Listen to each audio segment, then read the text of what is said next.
Cricket has never finished at the close of play. It lives in the arguments, the memories, the comment sections.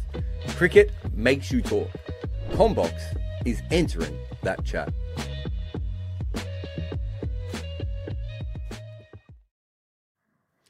Welcome everyone to a big crossover here with good areas of first umpire, or Jarrod Kimber and Deepak Goyal. Today, Deepak, being the massive nerd that he is, was like, let's just try and work out where Virat Kohli ends up in the top greatest all-format cricketers of all time. And I was like, boring! Let us rank the top 10 all-format cricketers of all time. I spent quite a few hours on this, Deepak, but I must say, it's not like my test book. I don't know if you've heard of it, but it's called The Art of Batting. I was going to pick it up, but my computer's on top of it. I can't even do the joke. I can't even do the joke. Where I spent 18 months, but I came up with a method, right? Let me tell you this. I ranked all the players in each format, right? Against each other. So I worked out what I thought was the best 24 all-format players of all time. I then put them in tiers, right? I then put them in a range of where they could go. And then I also gave them a final ranking number, of which, where I know you and I are going to come up with a 10, but my individual 10, I think, will change by the end of this episode once we start to talk these things out, right? Nice. How many players did you have on your long list, is my 15. question. You had 15. Well, you really screwed over 9 people. All right, can I tell you the first group I looked at that didn't make it anywhere near the final list, but I think are all worthy of conversation? Yeah, why not? I think that will be amazing because there might be a possibility that they might be in my top 10 because like I have not been able to deep dive the way you must have done because you're a champion at that. So I was going to say because we have different neurodiversities. But okay, so I have Mitchell Starc, Trent Bolt, Kapil Dev, Virender Sehwag, Kumar Sangakkara, David Warner, and Chris Gayle, all in a category. I'm calling that tier 7, right? I can't get any of them particularly close to the top 10 in my list. Yeah, do you have any of them in your top 10? Davey or David Warner and Chris Gayle were in my top 15, but not in my top 10. Yeah, so here's my issue with Gayle. Wait, I do need to actually read some. I think he's weird because his white ball career for the West Indies is a plus, but it's not devastating.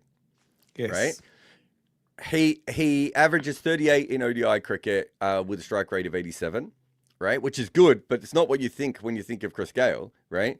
And his T20 numbers for the West Indies are 28 and 137, right? Again, okay, but that's not even a massive plus. Exactly. I think as a test player for the West Indies is where he's actually at his best, which is... Yes, he was much better. It's going to blow some people's minds. And then I would say this, he was the best T20 batter in the world. So when I've looked at T20, I have looked at international and domestic, only because I think they're two different... I think they both need to be looked at because otherwise you end up with Dawid Malan as your best T20 batter in the world. And that's just a bit silly, right? like man couldn't get off the IPL bench, right? So there's my issue with Gayle. And I still think he should be in the conversation, but like Rob Barron picked his 10 and I think he had Gayle in it. And I think a lot of people just assume Gayle was better for the West Indies than he was in white ball cricket. That, it's where it is there. With David Warner, I wonder if there isn't some recency bias here. And if we take away the sort of the last little struggling part of his career, you and I might both not have him a little bit higher. But overall, obviously, by the end of his career, it's impossible to talk about David Warner and not mention his away record in Test cricket, which is the reason he's not in my top 50 Test batters of all time, really. If you look at his record in one-day cricket, in Test cricket, he averages 45 with a strike rate of 70. In one-day cricket, he averages 45 with a strike rate of 97. And in T20 cricket, he averages 33 with a strike rate of 142. That's 37 and 140 when you look at all T20 cricket. It feels like he should be higher on this list, but when you look at those numbers, I don't know. He's probably, he might be top 10 in a couple of the formats, but he's not even in the top 50 in Test. He's almost like the numbers are pretty similar to Rohit Sharma for that matter. No doubt, Rohit never had a elongated Test career, but almost the similar numbers. If we talk about white ball cricket, like Rohit is almost touching 50 in white ball ODIs. T20 record is pretty much similar to David Warne, and then he suffered a little bit on the Test front. So, but if you just take out that last 1 year of his in Test cricket, his numbers would have looked even better, to be honest. But I think we the cannot difference have is it that in- Rohit doesn't have the big deep Test career though, does he? I mean, I didn't put Rohit in my top 24 only because of Same here. that. You know, the same way that I didn't really look at Joe Root because Joe Root doesn't play a lot of T20 cricket, right? In an era where T20 cricket's taken over. It's not that I don't think they could have done. I think both of them should be on this list, but they don't, right? Did you look at Kapil Dev at all? Yes, he was not in my top 15, just outside of my top 15. So I have him as a lower than Hadley in Test and ODI bowling, but higher in batting, but not quite enough to get to the sort of Richard Hadley level, I thought. Right? Richard Hadley's so much better as a bowler. For me, he is. It might not land that well with. Oh. Did we just lose Deepak? The internet has cancelled Deepak already. He hasn't even made a pick, and he's already out. I'll just go through some of the others that I had while we wait for Deepak's power to come back on by the look of it. Yeah, I really like Kapil Dev as a player, and I actually thought he'd be slightly higher. But it's hard, and like I'll explain later when I get to the Richard Hadley pick, which I think is also a really, really tricky pick as well. I've got Vrinder Sehwag here. I think Vrinder Sehwag is the most underrated ODI batter of all time. On Zulu numbers, which is the when we contemporize the numbers, he averaged 38 with a strike rate of 116. It's just ridiculous. Obviously a great Test batter as well. Also, I think if T20 exists during, and there's a few guys that you could throw into this, by the way. I think Gilchrist would get a bump as well for this. If T20 existed during their peak, I think they probably change a little bit again, right? I do think there is a change on those sorts of things. So yeah, certainly something that it is worth having a look at as well. From that point of view, but you can't, they didn't play peak. We get little bits of both of them, but they'll both be on their peak at that stage. So, so that Sehwag, I thought might actually be slightly higher and hasn't quite worked out the way that I wanted to. Who else do we have here? And Kumar Sangakkara was the other one. So if you factor in his keeping as well, which I think is an important thing, and that will come back up again when we talk about Gilchrist, I think his ODI numbers still don't quite get him there. It's a good record overall. I think, have I got his Zulu numbers here? I tried to take everyone's numbers so I could have them in case I needed them. Where are yeah, so Sangakkara, so if we adjust him for era, he averages 47 with a strike rate of 86, right? Which is, again, that's still very, very good numbers. But when you compare him to the other guys on this list, I think, I'm trying to think, there might be two players further up that have a lower strike rate than he does. And everyone else has a higher one. The wicket keeping I liked. So I was just going through the guys that we haven't got so far, Deepak, so you haven't missed anything. Just on Bolt and Stark, I found it really interesting. I'm just throwing this out there. I think Bolt is probably underrated in white ball cricket and slightly overrated in red ball cricket. He didn't have a great time when the wobble ball came, which is really, really interesting. And it's funny that him and Stark both struggled when the wobble ball came, but Stark's eventually been able to overcome it. And I think if you're doing just peaks, I think Stark is absolutely in the conversation. But I'm not sure overall. I think that I could get him much higher than I did. But don't give me any of your players in case you've got any of those in. So that's tier 7 Deepak, right? Gale, Warner, Sangakkara, Sehwag, Kapil Dev, Bolt, and Stark. All I'm going to ask is, have I named anyone in your top 10 yet? No. Because with Kapil, the reason I was just about to say, like, for me, what he has done for India is similar to what, like, outside of the 1983 World Cup, I would say, the impact was similar to what I would say Saqib did for Bangladesh in a way that he was an outlier. But if you compare it with somebody like maybe Headley, maybe in Botham, just that I would say beyond a certain point, maybe because India as a whole was not a very great team in that era, Yep. that couldn't amplify because with Botham, England was good. Headley did something amazing with New Zealand. They became the third or the fourth best team of their era. With Kapil, it was just one man show for a significant period of time as far It as was. I would say yes, this like though. I think Kapil Dev's a much better all-format cricketer than Botham. yes. Yeah, like if Exactly, you're talking but all formats, I don't even think I'm they're just close. talking about the impact because of the team that he had to be a Yeah, part I of. mean, to be fair to Hadley, I don't think Hadley's team was more strong than, and but that's the difference, isn't it? Hadley is a significant jump up, even though they're very similar cricketers. He's a significant jump up on the bowling specifically, not in the batting. He's not as good a batter as Kapil Dev, but he's such a significant jump up on the bowling. When you have a look at it in all conditions, really, Hadley is just an absolute freak. So yeah, I think that's fair. But you're right. It's funny that we had all these all rounders around, and only Imran Khan had a good team. Right? Everyone else had a very patchy team around them, which is probably we never got the most out of those three all-rounders because of that, right? Exactly. And even with Imran Khan, they should have ruled the world cricket in that era, and that didn't happen. The Well, way it yeah, should have but happened. what are you going to do if you're going up against West Indies as well, right? Like, Yes.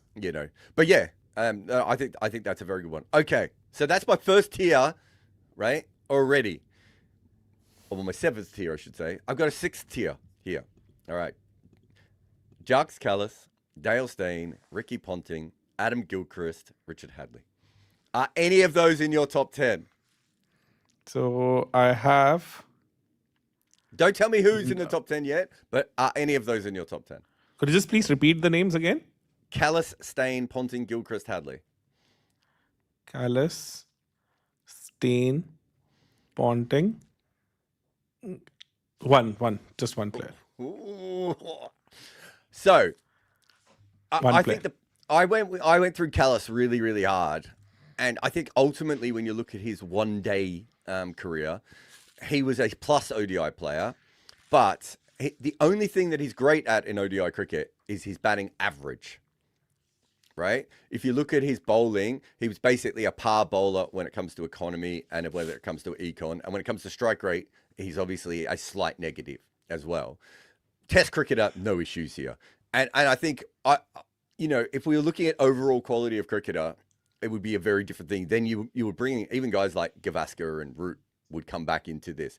But if you're looking at all format and you have to judge them on what they've done in both formats, I don't think that Kallis quite gets over. As useful as he is in one-day cricket, I don't think he's a bad one-day cricketer. It's just that he's being compared to a bunch of great one-day cricketers here. Exactly. And it doesn't quite come out. So, a very, very a good ODI cricketer, but I don't think he quite gets that great thing.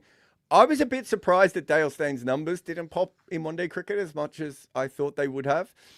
I didn't look at his T20 numbers as much, but maybe if you only because some of that sort of happens when he's already around. But yeah, I didn't have anything, but I could be persuaded on Dale Steyn to go a little bit higher in this list if you wanted him to. I think till the time there were not two balls in ODI cricket, his death bowling was class apart because he used to get so much of reverse swing. The way he destroyed India in 2011 World Cup also in that match, like where India lost like 9 wickets for 29 runs.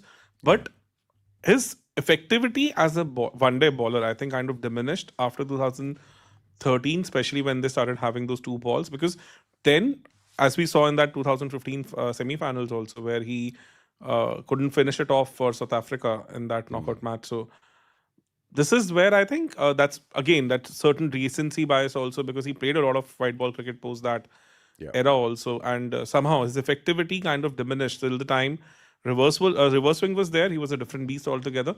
Outswing with the new ball and that those in swinging reverse swinging balls with the old one, I think that also kind of diminished his ability as a white ball bowler, what I personally believe. Yeah. I think just looking at his T20 numbers here, because I remember now, actually, I don't think I factored them in. I think I'd have him slightly higher. So I might still have him in this tier, but I might even have him in the tier higher based on the T20 numbers, because I'd forgotten that he played during... Because a lot of these guys, I disregarded their T20 if they weren't in their peak, right? Because it wasn't fair to them. But he actually did play T20 in his peak, and he was really, really good at T20 as well. So even though you might have had Malinga and Bumrah and Sunil Narayan and Rashid Khan at the same time, he's always in the conversation for one of the best T20 bowlers in the world. So I think I'll probably put him a little bit higher. Ponting I find really interesting, right? Because I've got him as a top 20 test batter, and he's probably a top 15 ODI batter. But I think most people would probably have him higher than that. I'm not sure you can make a real argument he's a top 10 batter in either, but maybe in ODI cricket, he gets into that frame a little bit more. He has his Zulu number, so this is adjusted for modern numbers. He would average 52 with a strike rate of 92, right? They're really, really good. Maybe that gets him into the top 10 quite comfortably without going through, where he goes there. I just didn't know if he'd done there's some really good cricketers ahead of him, is basically what I'm saying. I don't think there's an issue there. Gilchrist, I think his keeping helps him a lot. I think he's the greatest number 7 bat in Test cricket history. And if you look at his ODI stats, again, adjusted for modern era, he averages 40 with a strike rate of 112. And I think generally he's underrated as an opener in one-day cricket. I think people have kind of forgotten how good he was at that. So I would go there. And then the last player I have in this tier is Richard Hadlee, who is, I think he's probably in the top 10 test bowlers of all time. I couldn't work out where I wanted him in my ODI list of all time. His adjusted numbers look incredible, averaging 23 with an economy of 4.4. He gives great number 8 batting, but probably a cameo at number 7, right? And I couldn't work out if I was being unfair on his ODI bowling. But there's a player I have just ahead of him in the next tier, or two all-rounders in the next tier, that I just think, all things considered, are better all-format players than Hadlee. And that's where there's a bit of a logjam. I don't know how you felt. I felt there was like, I'm trying to work this out, maybe 9 automatic players. And then I had about 5 guys, of which I was like, I don't know which direction to go with these guys.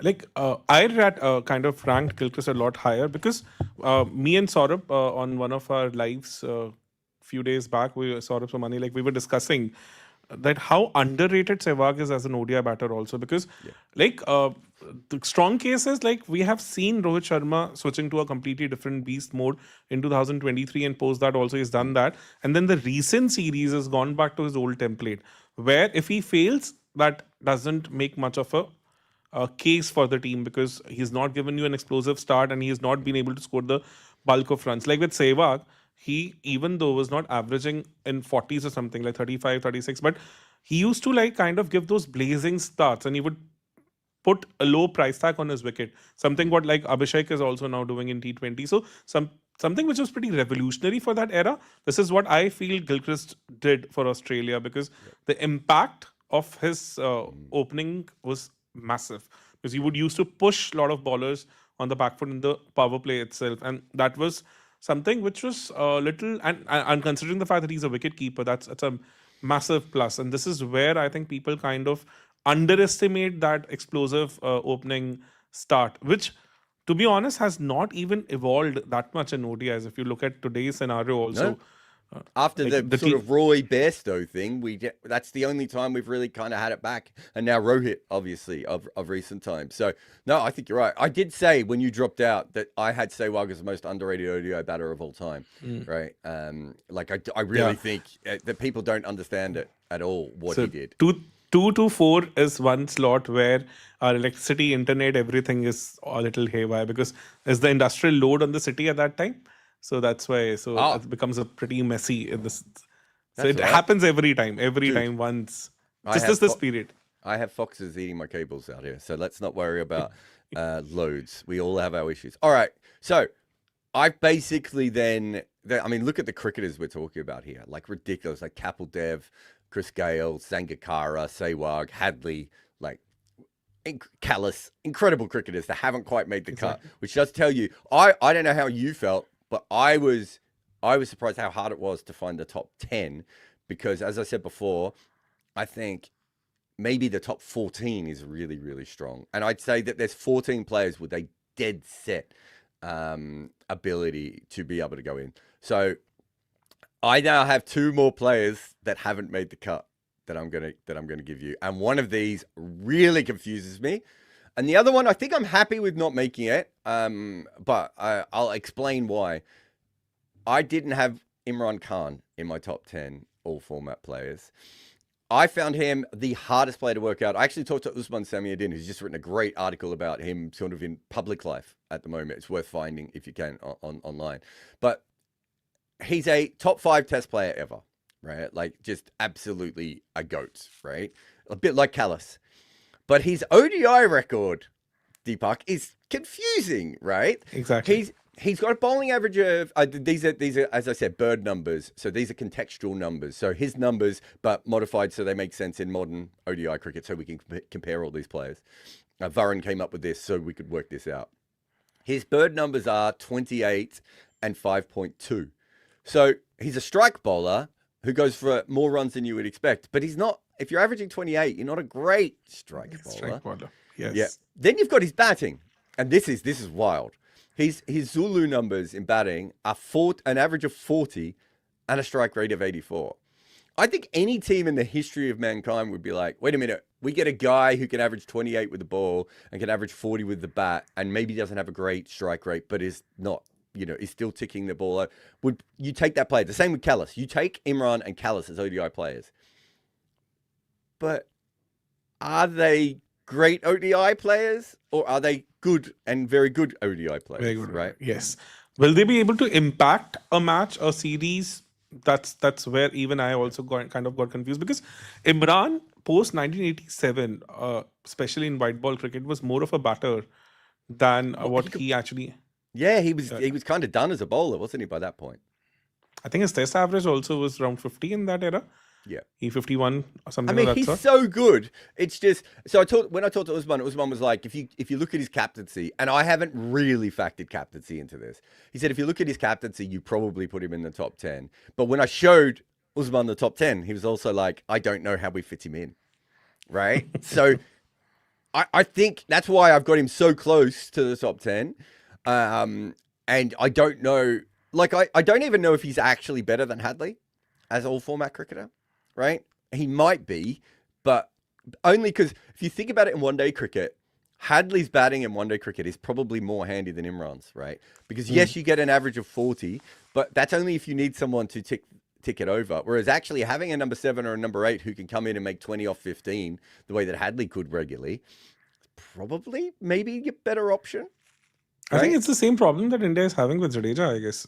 I'm like not going to compare Imran with Jadeja, but exactly like he is not giving you those big runs, and plus then if he averages around 30 and with a strike rate of like 85, 86. They both need to bat too high, don't they? Do you know what I mean? Yes. They actually need to be. You've mentioned Jadeja. Dhananjaya De Silva has been dropped from the Sri Lankan side, right? Because they don't know how to fit him into their one-day lineup because he really needs to bat high, get himself in, and then rotate the strike for a while.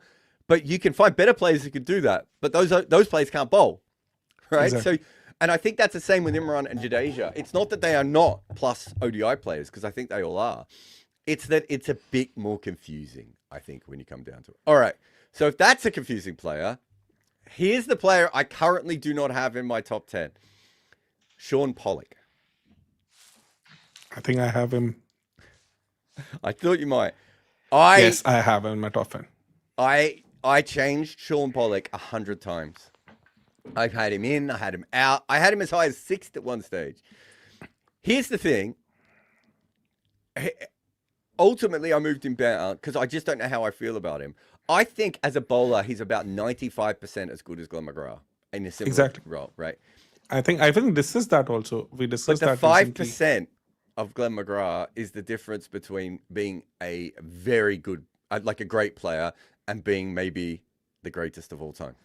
But I personally feel that his ODI batting is pretty underrated. I remember so Yep. many matches where he would have, like where South Africa, like 98, 99, that era, where they could have lost the match, but just he was the one who just pulled them over the line. So I think Klusner gets more limelight for that kind of a role, but Pollock was pretty underrated in that particular I think role, I guess so. he averages what 25, 26 for the bat in ODI cricket, I think, with a really healthy strike rate. Not as high as I thought it was going to be though, but a very healthy strike rate. And then in Test cricket, averages over 30 with the bat. Right. 30. Yes. I still don't know. I think he could have been a number 7, but I think he's more like. Is he batting better than Kapil Dev's? It's probably a similar kind of player to Kapil Dev with the batting. He's a better test bowler and a better ODI bowler, I think, than Kapil Dev. Here's the thing though. He was in a lot of limited overs games and he didn't actually like important one-day games, World Cups and everything. And he doesn't have the impact that McGrath has, and McGrath can't bat, right? Like McGrath wins games for Australia over and over again when you look at World Cups against big teams and knockouts and everything. I still think you could convince me to have Pollock in the top 10. It's just that the top 10 is stacked. Exactly. Right. I think this is where I think 99 World Cup also changes the whole equation, because Pollock had a good semi-finals also. He had a very good semi-finals. But unfortunately, that didn't turn out to be enough. So he could have done a bit with the bat also. He got out at a very critical They put him in ahead of Klusner. Yes. Klusner batted at 8, I guess, in that match. Which again tells you how much they rated his batting. I'm not like having a go at that, but because he could bat. I mean, the thing with him is, I think in another side, he probably bats higher, right? And maybe we have an even different view of him. Maybe it's higher view, maybe it's lower view. I don't know, because his batting average is probably higher than it should be because he batted so low. He had so many not outs, but he was a good bat, and what he could have done for another side. Here's my ultimate thing: is that when it comes to Pollock and Kallis as one-day cricketers, you had two of the greatest all-rounders of all time in your team, and they routinely, if you look at Kallis, with Kallis, he was part of the reason that South Africa lost those games because he was batting too slow. If you look at Pollock, as good as he was, he didn't do what McGrath would do, right? He didn't do what Bumrah would do. He didn't do what Joel Garner would do, which is just win games. Oh, like key games when they needed to win them, right? Exactly. And so I don't know if I'm being harsh on him or not, but I don't have him in. But we'll talk about him more when he comes up with you, because I do, if that's your list. Raksha, you can bring up the top 10. So we're just going to take a pick each here, right? So this could be complete. This is wildcatting at this point, right? Because Deepak could come up with anything. Am I blue or you blue? I can't remember which one of us is blue. I'm blue. You're blue. So you have the 10th pick. Yes. So the 10th pick in the all format draft in cricket. And I just want to give a couple of parameters that we've done here. One is, as I said before, if a player didn't play T20 cricket in their peak, I haven't really factored it in all that much, right? That's me personally. But also we set a very, very important thing here, which is this is only cricketers from 1975 onwards. So Sobers and Bradman and Trumper, all of which would have had claims to be in these sorts of things. Not to mention, someone like Keith Miller and Leary Constantine or whoever else you want. We've gone from 1975 onwards, so basically from the birth of the ODI era onwards, so that we have players who have played in their peak in ODI cricket and Test cricket, and then of course we then have T20 cricket to factor in, which I think in some cases probably makes it harder for some of the modern players, I think, which is why I've tried to be a bit more forgiving on a couple of the modern players, just because to be good in 3 formats is a whole different universe, right? Like it really is. But all I'm doing here is allowing Deepak to change his mind, because the 10th best all format player of all time, according to Deepak Goyal, is... Has he paused? Oh my God! Just for a minute, I thought you'd lost your internet again. No. My list is MS. I had him on.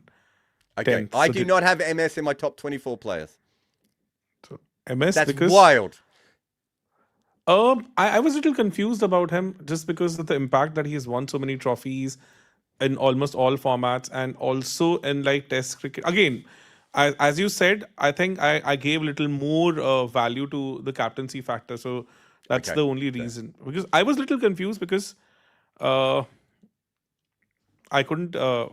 Because again, like some of the players in the 80s or 70s, I think I'm not that well versed with. So I've not seen them play that much. Yep. So I might have skipped on that. MS, just because in ODIs, I think that he's a lot underrated because he has, like, for example, if we talk about the Dharamshala innings in 2017, where India was like 30 for 8 or something, and he still managed to pull them out of trouble in that, and then match against Pakistan in Chennai, where he scored that 100. So he had, even though he was not a very conventional batter, but he had the technique to even survive difficult spells. This is where I think, and with his T20 batting, I think I've given weightage to his IPL heroics also. So, like what he has been able to do outside of, because the evolution of international cricket has happened a lot in last 5 years, 6 years, or I would say 7 years, where MS was not in his peak and he was not even the part of the Indian setup also. So that's why I was a little confused about him. So I'm just doing this on the fly because I didn't even have him in my top 24. So I'd love that you've wildcatted to begin with. You've just planked a random name. I have him as a 10 out of 10 for ODI cricket, right? Off the top of my head. I think I have him as an 8 in Test cricket. And I don't mean as in like I'm comparing him to these players, right? I think I have him as an 8 in Test cricket. And then I have him as what? A 9.25 maybe in T20 cricket. Yes. Yeah, This is where I gave him little higher on T20 cricket for what he's What did done. you give him? 9.7 or something, because of the impact that he has had globally. Because two of the biggest tournaments, World Cup, he already won in 2007, was still relevant, even though, again, like his captaincy kind of overshadowed my thought process here. And in IPL, he was so relevant to force for such a long period of time. One of the most competitive tournaments as far as T20 is concerned globally. And it was one point of time, it was like CSK versus any other team. So that's what I said. But so you're putting the captaincy in. I don't think I can. I don't know how I feel about. I mean, the captaincy is great. Don't get me wrong. But then maybe Imran is he better than Imran Khan then, who's also won a bunch of trophies with Pakistan and then won the World Cup as well.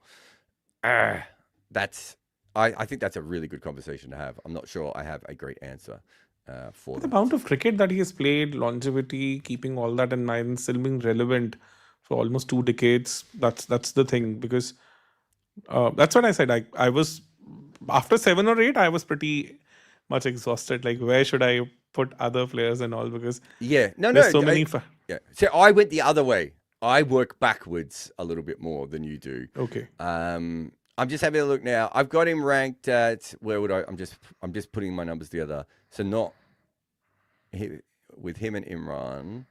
I would still have him ranked behind Imran, but I would have him probably ranked ahead of Hadley.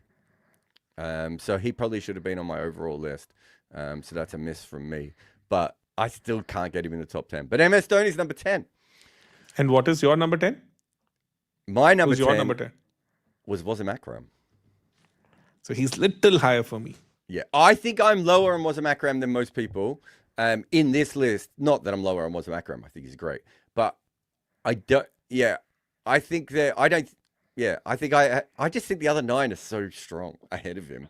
Again, it's not that I don't think Wasim Akram's great, but I think when you go through this list, you'll understand why I'm a little bit lower on him. All right, do you want me to give you my number 9? Yeah, please. My number 9 is Shane Warne. Okay, so he's not in my top 10. So he was just 15? outside of my, just out of my top 10. Here's the issue I have, all right? I'm kind of with you at a certain point, right? That there were times when I was like, should Shane Warne be in the top 10? But then I looked at it and I was like, he is definitely in the top 10 test bowlers of all time, right? No doubt about it. He's also in the top 10 ODI bowlers of all time. Yes. So at that stage, you know, like we just talked about Wasim Akram. I don't think Wasim Akram's in the top 10 test bowlers of all time, right? Like, this is where, Jarrod, I am a little confused because he won man of the match every sixth match. Like, only Head is better than him in that. So, like, whenever he peaked, he had a major impact and won the match for Pakistan. So, like, I think in 112 test matches, he has like what? Or 104 test matches, he has like 17 man of the matches. So, Yeah, he was like, incredible. But yes. I don't think if you're going through. Also, as you know, I don't care about man of the match awards at all because I just think people just go for the flashiest player, and he was a flashy player, and Head's a flashy player, right? I think basically all rounders and flashy players win more man of the match awards than anyone else, right? And so you do remember them. And How much? Can I ask you a question? How much better of a batter do you think Wasim Akram is than Shane Warne? 10%? Not much, I would say, because Shane again is a pretty underrated batter. He could have maximized his batting a lot more. He just didn't get that much of a chance. Like for me, because 98 is the time where I actually started watching cricket, where I could understand what exactly is happening.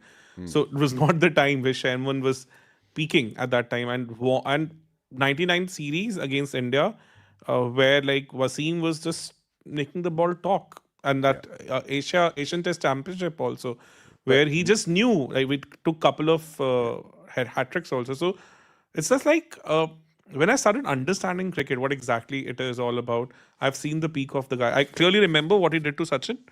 I think in Sharjah it was. He bowled him with a beautiful slower delivery, and Sachin just played all over it, and it was a beautiful setup. But you and that said too in a power play. 99. That's also when Shane Warne won a World Cup for Australia. After that, because But you know what I mean, like yes. that. And you just said that wasn't even peak Warne, and he still helped Australia win a World Cup. He came he'd been dropped from the Test team because of injuries, right? Yes. Well, not injuries, and but not recovering from it properly. Because he was dropped against West Indies, I guess, in that series where Lara went berserk, and he had his completely lost his confidence. He was, you know, there's some great stuff out there, like, you know, Adam Gilchrist and Damien Fleming talking about just how low Shane Warne was.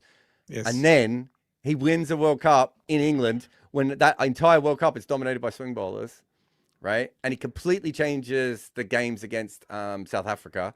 And then in the final, he takes 4 wickets. I still think McGrath probably wins that game with the early wickets, right? But it's Warne that cements that game, right? My big question with Warne is that he ends up with a 10-year one-day career, but he retired really young from one-day cricket, right? But if he keeps playing, they probably win in 2007 with him anyway. Exactly. And he wins 2 World Cups. And also, they made the final of the 96 World Cup with him as well, right? And he won 2003 that match from nowhere. Played. Yes, and in 96 also semi-finals, he just won it single-handedly for them. Like he just won it from nowhere, to be honest. So that's where I'm confused with these two players, right? I think I looked at fielding a little bit as well. Shane Warne has a better role in the field than Wasim Akram, even though Wasim Akram was a better athlete, and but Wasim Akram could be a bit of a dozy fielder when he needed to be, whereas Shane Warne was, especially in Test cricket, was really.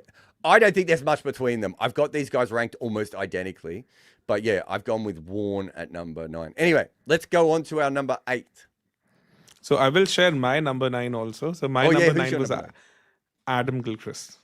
Okay, yeah. I don't think we're that far apart on Adam Gilchrist. I just struggled to push him all the way in. I think he's one of those guys that if T20 cricket exists when he's, in his peak, I probably would have him where you have him. That's where I feel that why he's important, because he won an IPL outside of his peak and still was relevant for Punjab also, and way outside of his peak, because in 2007 when he retired, he said that he dropped 1 catch and he felt that is it, and then he retired, right?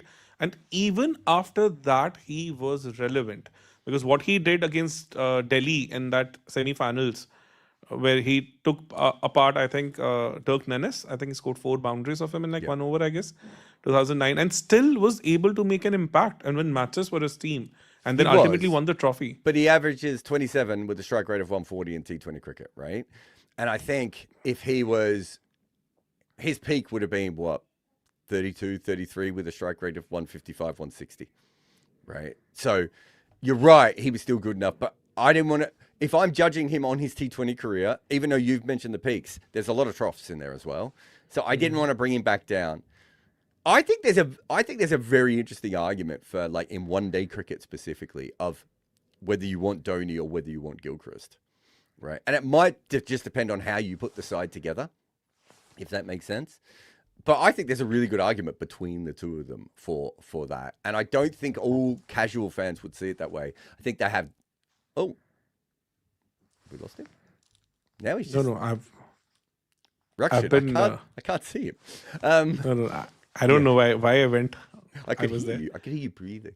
I think probably I still have Dhoni ahead of him. But if you look at team construction, it might make more sense in certain situations to use Gilchrist ahead of Dhoni, right? But point being, and you've also got the Just Butler conversation as well, right? Yes. But the point being, I think all things considered, I think most people would have Gilchrist in this. I just don't quite get him there. Partly because, as great as a player as he was in Test cricket, there's a lot of other incredible players. And also, if you're looking at wicket keeping, the one thing that would bump Dhoni up a little bit further for me is the skill specifically up at the stumps. And there he's dominant. But you might argue that because Gilchrist actually dived for balls, he was better back. Even if he wasn't as good a wicketkeeper, he was more likely to take catches. I think it's confusing. Anyway, so you had him at number 9. You're number 8, sir. Wasim Akram, I already mentioned. So, okay, we'll put him in at number 8. Because, as I said, like, for me, I might be having a bias being a left-hander myself, but for me, he was a magician. Like, in 99 was completely mesmerized with what he did. I have mentioned that in the group also, like what he did to Rahul Dravid in that Chennai Test match. Bowled an in-dipper, plum LBW, not given, then that away going cutter, Dravid had no answer to it. Like, he was just and what he did to Sri Lanka post that, like they allowed them to get that bonus point, and then he just ran through them as if he was just waiting for them to cross the 100 over mark. And he could just do silly things with the old ball. But yes, I think if he would have won that World Cup finals in 99, but then he did that in 92. His spell changed that World Cup in 92. Oh, I mean, I don't really have a huge problem with him as a one-day bowler. I think he's probably top 5, top 10 without any question. I've got him here as listed as a top 7 ODI bowler. And I haven't made a full list. I'm just guessing that he's going to be top 7. He might even be top 4, top 5, top 3, right? The issue I have with him overall is that I think he's a great test bowler, but I'm not sure he's quite at the level of some of the other guys on this list, right? I think there are better test bowlers on this list. And so Sean Pollock actually has better numbers than Wasim Akram, right? Having watched both of them play, the reason I have Akram ahead of Sean Pollock is largely because of the fact that Wasim Akram was great with the new ball, with the old ball, and at the death. And I think Sean Pollock was a very good new ball bowler, but he had to bowl a lot of his ball overs with the new ball, especially once his back got sore, right? And he was a fine death bowler, but you wouldn't really throw the ball to Sean Pollock in the middle overs and expect him to change a game. Whereas whether it would be test cricket or one-day cricket, Wasim Akram was a threat every time he had the ball in his hand. Exactly. And that's why I've gone for him over him. But having said that, I just think if you think that Shane Warne is a top 10 ODI and test bowler of all time, and you don't have Wasim Akram listed as that, again, I've got them next to each other. So it's not as if I don't think both of them aren't great. I didn't know how to separate them. And to be honest, if you talk about his Sena records, like I think earlier, before he became diabetic in 96, and that massively affected his run-up and everything, his effectivity, especially in Australia, kind of tapered off, because in 95, when he went to Australia, he was a different beast altogether. He didn't get those many wickets maybe, but he was still making the ball talk and was still making it horrible for the openers. I've listened to the interviews of Michael Slater, Taylor, and like how difficult it was to face the new ball from Wasim Akram. But then maybe after 96, yes, he was good, but he was not the same devastating best, especially in Sena countries where like you couldn't bring in the reverse swing straight away into picture. So Yeah. yeah, that's why I said it's very difficult to pick I've got top a 10. fascinating one for you on Sean Pollock. I didn't want to get too deep into this because this would be like, not if I was writing a book, but if I was doing a proper feature. Sean Pollock didn't actually do particularly well in Australia. And that was the best batting lineup he went up against. Whereas if you look at Wasim Akram, he plays 9 tests in Australia and he has a bowling average of 24 in those games. So And even he as could have you won said, that Hobart Test match also in '99. Exactly. Like, right? And it's the same in one-day cricket. He plays 64 games. It's ridiculous. He played 64 games of one-day cricket in Australia. How much one-day cricket was played in Australia in those days? He played 64 games in Australia. He played 67 in Pakistan. Right? He was in Australia that much, and he averaged in Australia in one-day games a bowling average of 25 with an economy of 3.8. So in Australia specifically, which was the best team that him and Pollock went up against, I thought Wasim Akram was better, which is another reason that I had him slightly higher. But yeah, just absolutely, both of those players are incredible. I'm happy with Akram at 8 and Warne at 9. You could go either direction, I think, with those two guys. I had them in the exact same tier right next to each other. and your 8 was Shane Warne. My 8 was Virat Kohli.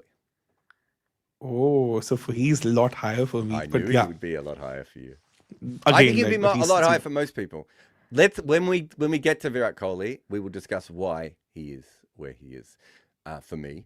But okay, Wasim Akram is your number 8. So it's my number 7, right? Yes. My number 7, I think, is going to stuff up your list completely. Joel Garner. Again, I didn't have him in my top 10 because, as I said, I've not seen him much. So I've just seen few highlights, and also it was difficult for me. Can I give you the numbers then? Yeah, please. He has the 3rd best test bowling average of all time. He has the best ODI bowling average of all time. He has probably, we don't have stats for this, but he would have the best true economy. Like, if we could go back and look at it, he would have the best true economy of all time. I have no doubt of that. He has the 2nd best economy on the bird stats. So when we update the stats to modern times, he was basically unplayable in both formats, right? I don't know how you don't get him in your top 10 with the 3rd best test bowling average and the best ODI bowling average. Yeah, because I just don't have that much of a memory of him. I've seen his stats, but to put a context to that, I think you have to live that era also, because then you would be able to understand. I didn't live that how era. I just go back and look at stuff. There's heaps of footage of him online. The great spell is the 79 World Cup where England are he does what Akram does, except I think he takes twice as many wickets. He just comes on in the middle overs when England's hanging around and you think, ooh, maybe England, and he just goes, no. The game's over, right? He doesn't take 2 wickets in an over. I think he takes 4 or 5, right? Not in an over, but over maybe whatever his spell is. And it's just, the game is over, Deepak, right? And I don't know how you can end up in ODI cricket with a bowling average of 18. I just don't know how you do that. When I was evaluating him, I kept him really high as an ODI bowler. But as a test bowler, the only thing is because the kind of attacks he always had with him to accompany. So that's why I was not able to judge him in an isolation. Can I give you a better thing on his test bowling? He did most of his work from first change. He didn't even get the new ball. How do you end up averaging the 3rd best average of all time without getting the new ball? So you're right. I think you have to factor in. I think you always have to factor that in, right? Of when it comes to Garner and Warne, I think with both of those guys, you have to factor in that there was already damage done by the time they usually get the ball. This is where, Jarrod, I really wanted to understand. By the time they come in, is it the case the best batters are already gone? Which in most of the case. So I don't think it is, because if you go back through the amount of times that there were stories of Garner just bringing the game back, and we obviously know that Warne did the same thing.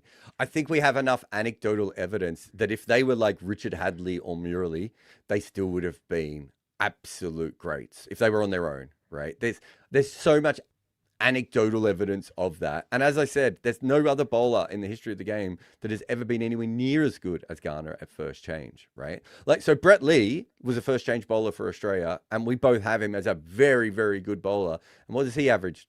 28, 29 in Test cricket? 30, I guess. And Garner averages 21? Yes. Brett Right? Lee's, I think 30 in Test cricket, if I remember. It might be correctly. 30, yeah. No, I don't know the It's high true- 20s anyway, yeah. Yes. Right? So, again, you know, Morne Morkel, he averages a lot more than Joel Garner does, and probably did it on a lot more spicy wickets as well. So, I just think that when it comes down to it, I don't know how you overlook Garner for a list like this. But I didn't think you'd have him, and I knew that I would have him.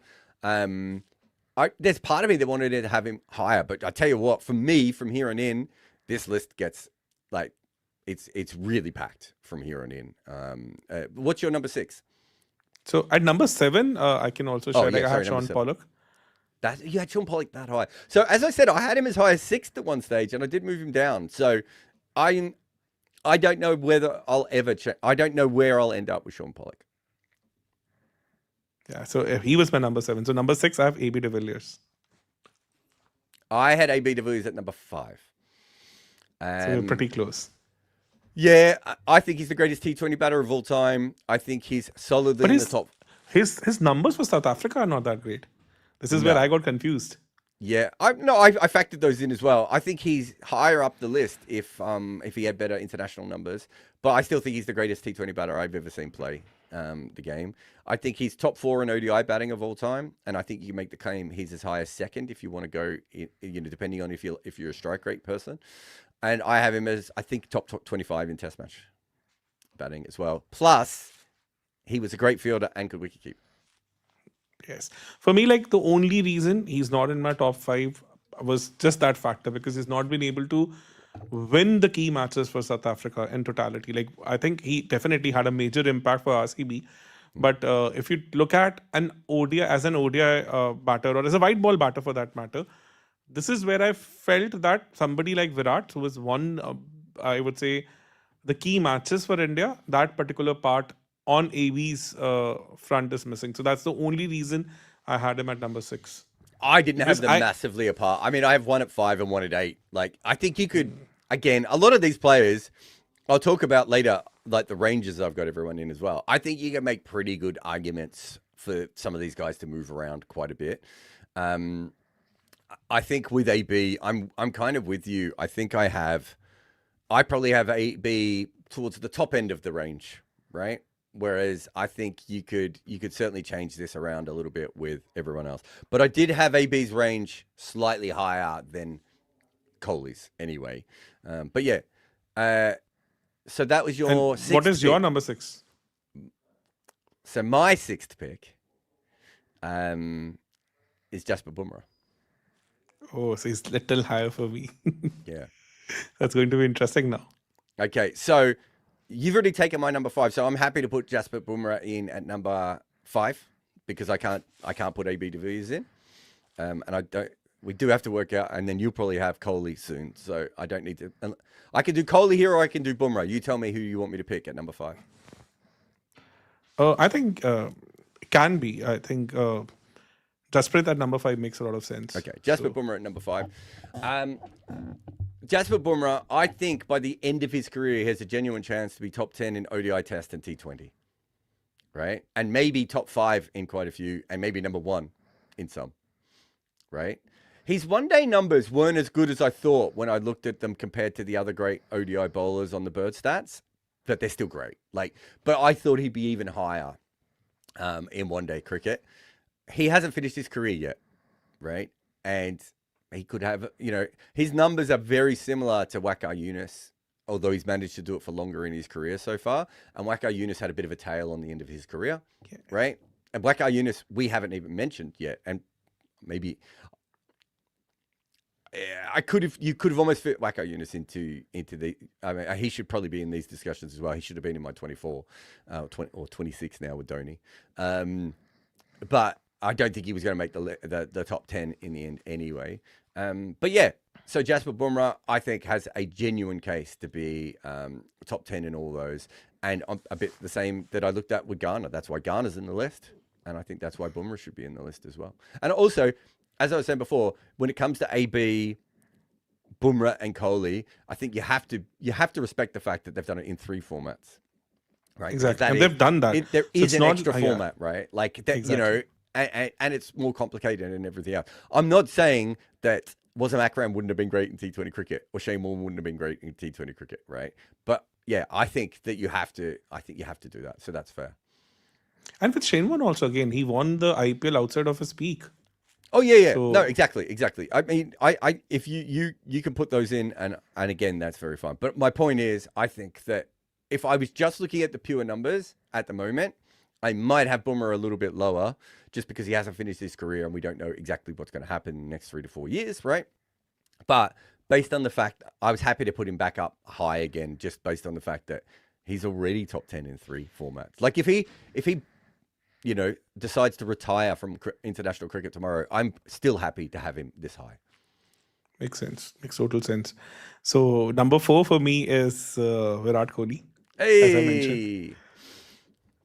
All right. Do you want me to explain my Virat Kohli reasoning here? Yeah, why not? And what was your number 4 also? I really wanted to know that also. We'll get back to my number 4 because we could still. Oh my God. One of the 4 greatest all format players of all time is going to miss out on this side. I've just realized. My God. Remember, that's Deepak's fault.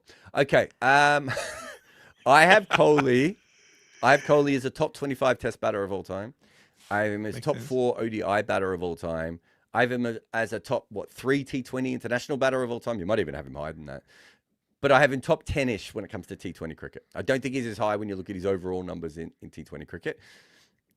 Purely on international numbers, I have absolutely no issue. But I don't think he's been as good over a long period of time domestically in T20 cricket when you compare him with everyone else's careers. But yeah, that's why I had him a little bit lower. How do you compare that with Joel Garner, who is maybe top 10 in both, right? And number 1 in both, right? That's the only issue I have with Kohli, is that it's a little bit more confusing. But as I said before, because there's 3 formats, or in his case, almost 4, and with De Villiers and Bumrah, we actually are looking at 4 formats, really, right? In some ways, the way that we're putting this together, because we are factoring in top-level T20 cricket as well. I didn't want Kohli to be too low. I wanted him to be high. Why he's little higher also for what impact he brought to Indian cricket in terms of literally everything. The fitness standards went up, fast bowlers started hunting in pairs, and something which was just never heard of. Like, to be honest, like Dhoni had the same pace attack, what like Virat had. Like, apart from just with Bumrah, I would say. Like, Shami was there, Ishan was there, Bhuvi was there. I think Virat had Dhoni's bowling attack when it was good. And I think Dhoni had the same bowling attack before some of those players. They were grooming, yes, you can say that. But because you can't say they had the same Ishant Sharma, right? One of them had one who bowled 1.5 meters fucking shorter and had no idea what he was doing. The other one had a really smart international bowler, right? Yes. Like, I think you have to be honest there. But no, I see what you're saying. I totally agree. Kohli did some great things with that. As I said, I haven't factored in leadership at all. Yeah, because I when do I'm like the talking fitness about angle, though. Yes, because of the all format, it was for me like what all they actually brought to cricket in general, be it the tactics, be it the improvisation, be it the as I said, fitness, because he changed Indian cricket's whole perspective towards fitness. Like, I think I probably more focused on batting and field. Like, if you're a bowler, I probably focus more on batting and fielding. So, for instance, if you look at Garner, we also know that Garner was a great gully fielder, right? And so most fast bowlers give you a 0 on fielding, right? Exactly. Or they give you outfielding. Garner gave you a big arm at times in his career, and also then a genuine catching fielder. But I didn't look at the sort of the more emotional thing that you're talking about, and I didn't look at leadership only because I don't know how to factor in leadership. It's a tough one to be able to do. But you are right.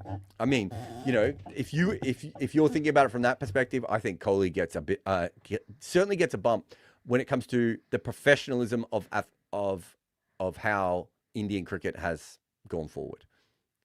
So, who was your number 4 then? My number 4 was Murali, who I now don't think you have on your list. I don't think he's in your top 10, is he? He's not in my top 10. So you didn't have a spinner in your top 10? To be honest, like, I was thinking of having Murli in my top 10, but uh, I was a little worried about his impact outside of Asia. Like what no offenses, because he won one test match in Sri Lanka, in England, where he took 16 wickets, and that Sri Lanka never got the chance to play in Sena countries that regularly in his era. There used to be like either two test match series, something of that sort. So we couldn't see the full range of him when he traveled abroad. So that's the only reason I couldn't and again, like coming to India also, he couldn't make that much of an impact as far as test cricket is concerned. He couldn't win a series for Sri Lanka and India. So these factors were like, if you look at the overall records, he's been massive. Can I just say, but- this is just test cricket. So obviously Australia, he has lots of issues. So he didn't do very well there. As you said, in India, he averages 45, which I think is fair. In England, he averages 19. In New Zealand, he averaged 19. In South Africa, he averaged 26. In Pakistan, he averages 25. In Sri Lanka, he averages 20. In the West Indies, he averaged 23. That's just in test cricket. Those numbers totally hold agree, up, but- dude. But I don't know like how many, because they never had a 5 test match series or something of that sort. No, So- but that also means that when he was dominating batters, he never had the ability to, dominate batters in like consistently. Like when he was on top of someone, there was nothing that player could do, right? A bit like Warne. And Warne had the ability to play against those guys 4 and 5 times, and he didn't. So I think I know people like to bring that up a lot, but I think that does go both ways.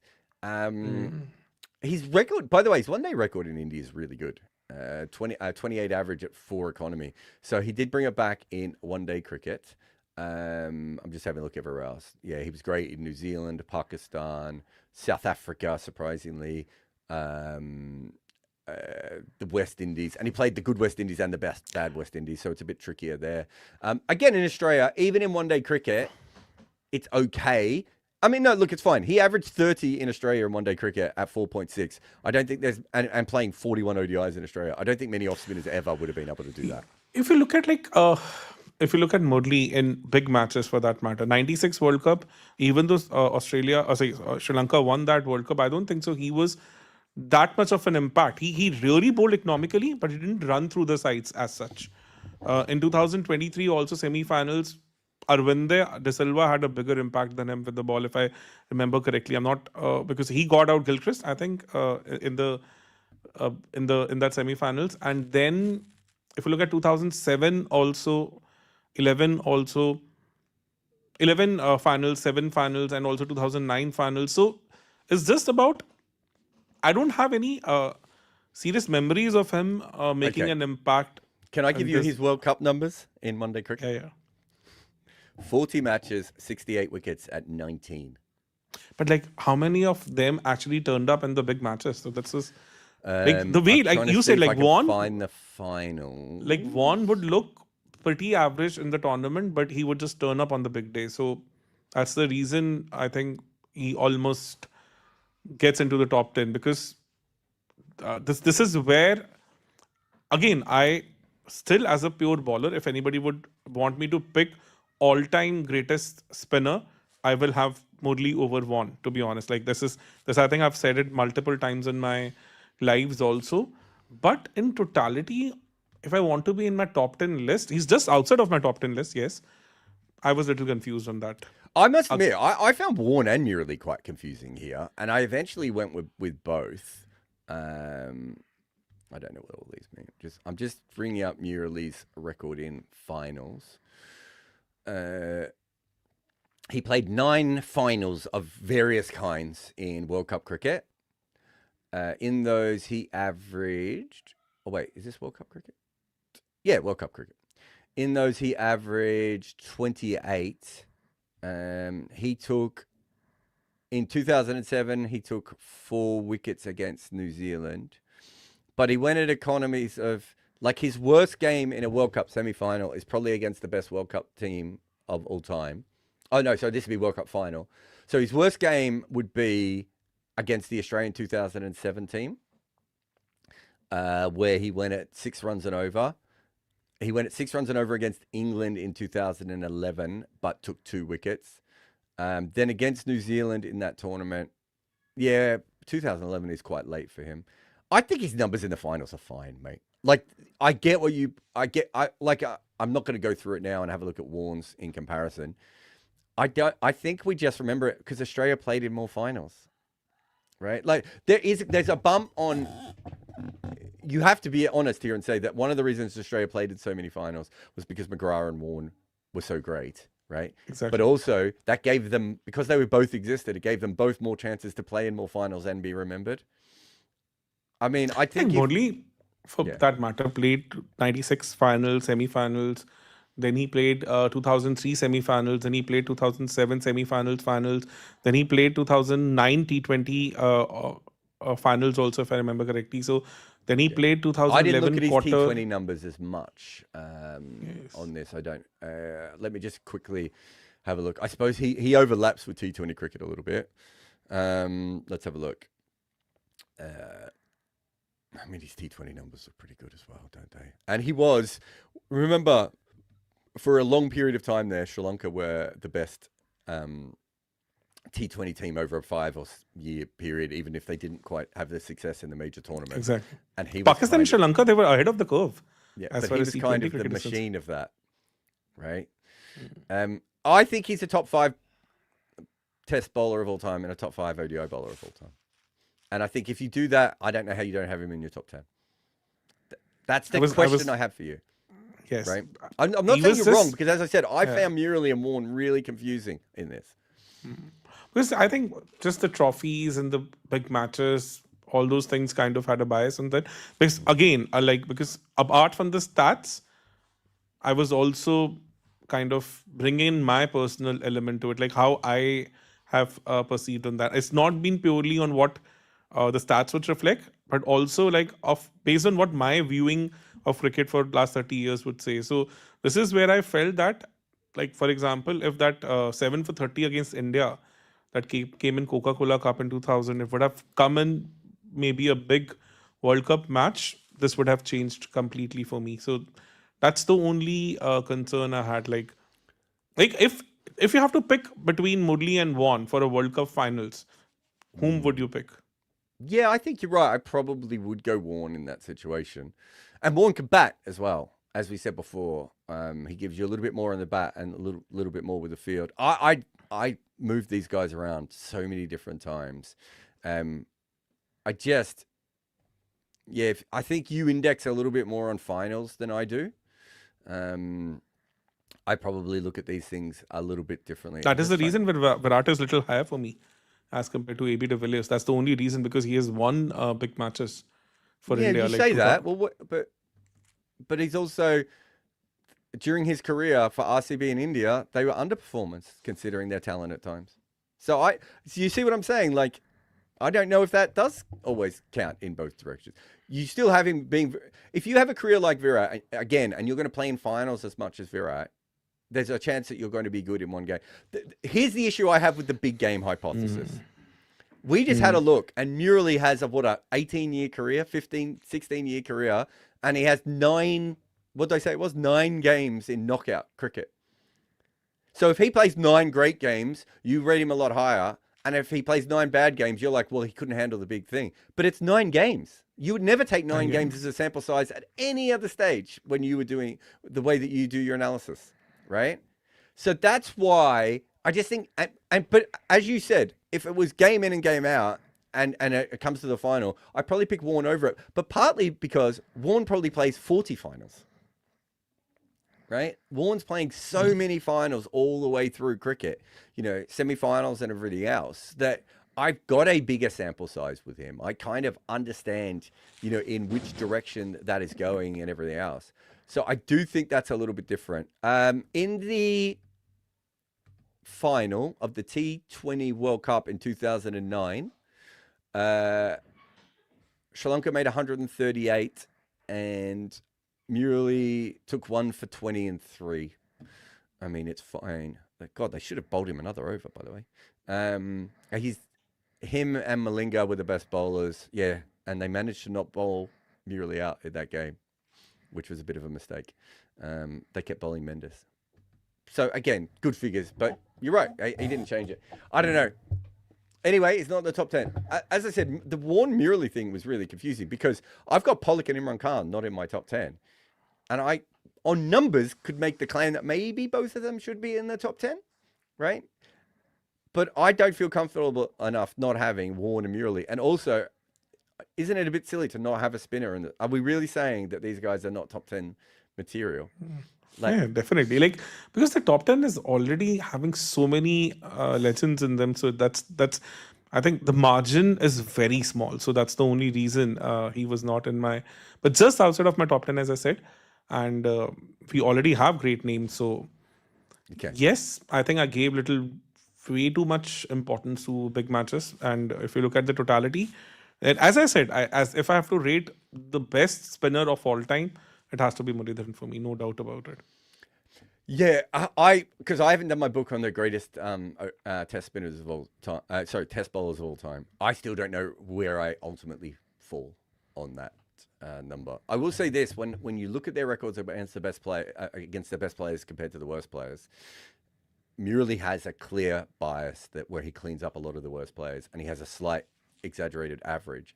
But having said that, his exaggerated average is basically Warne's average. So he's still averaging against the best players, basically what Warne does. But the big difference is that for Murali, he was bowling on spinning wickets most of his career. Like, for example, 2001 versus against Lara, where he scored runs for fun against them. And one discussion I had seen of Lara, where he said, with Murali and Warne, it's with the other way around. Like with Warne, he would grow into confidence as the match progresses. Yeah. This is what he felt. And with Muralidharan, he knew that the first 45 minutes are going to be tough. But if he survives that phase, Murali will start going down in his confidence. To be fair, I have told you this before, I think, that Lara basically averages 100 against both of them. So he may not be the perfect person to have a look at. Anyway, it's a fascinating one, all things considered. I'm at number 3. Yes. All right. At number 3, I am going to go Vivian Richards. It's a lot higher for me. You have him higher? Yes. Okay. So I have him as the 8th best batter in Tests and the best batter in ODIs. Right? Yeah, best batter for me in ODIs. Yes. Yeah.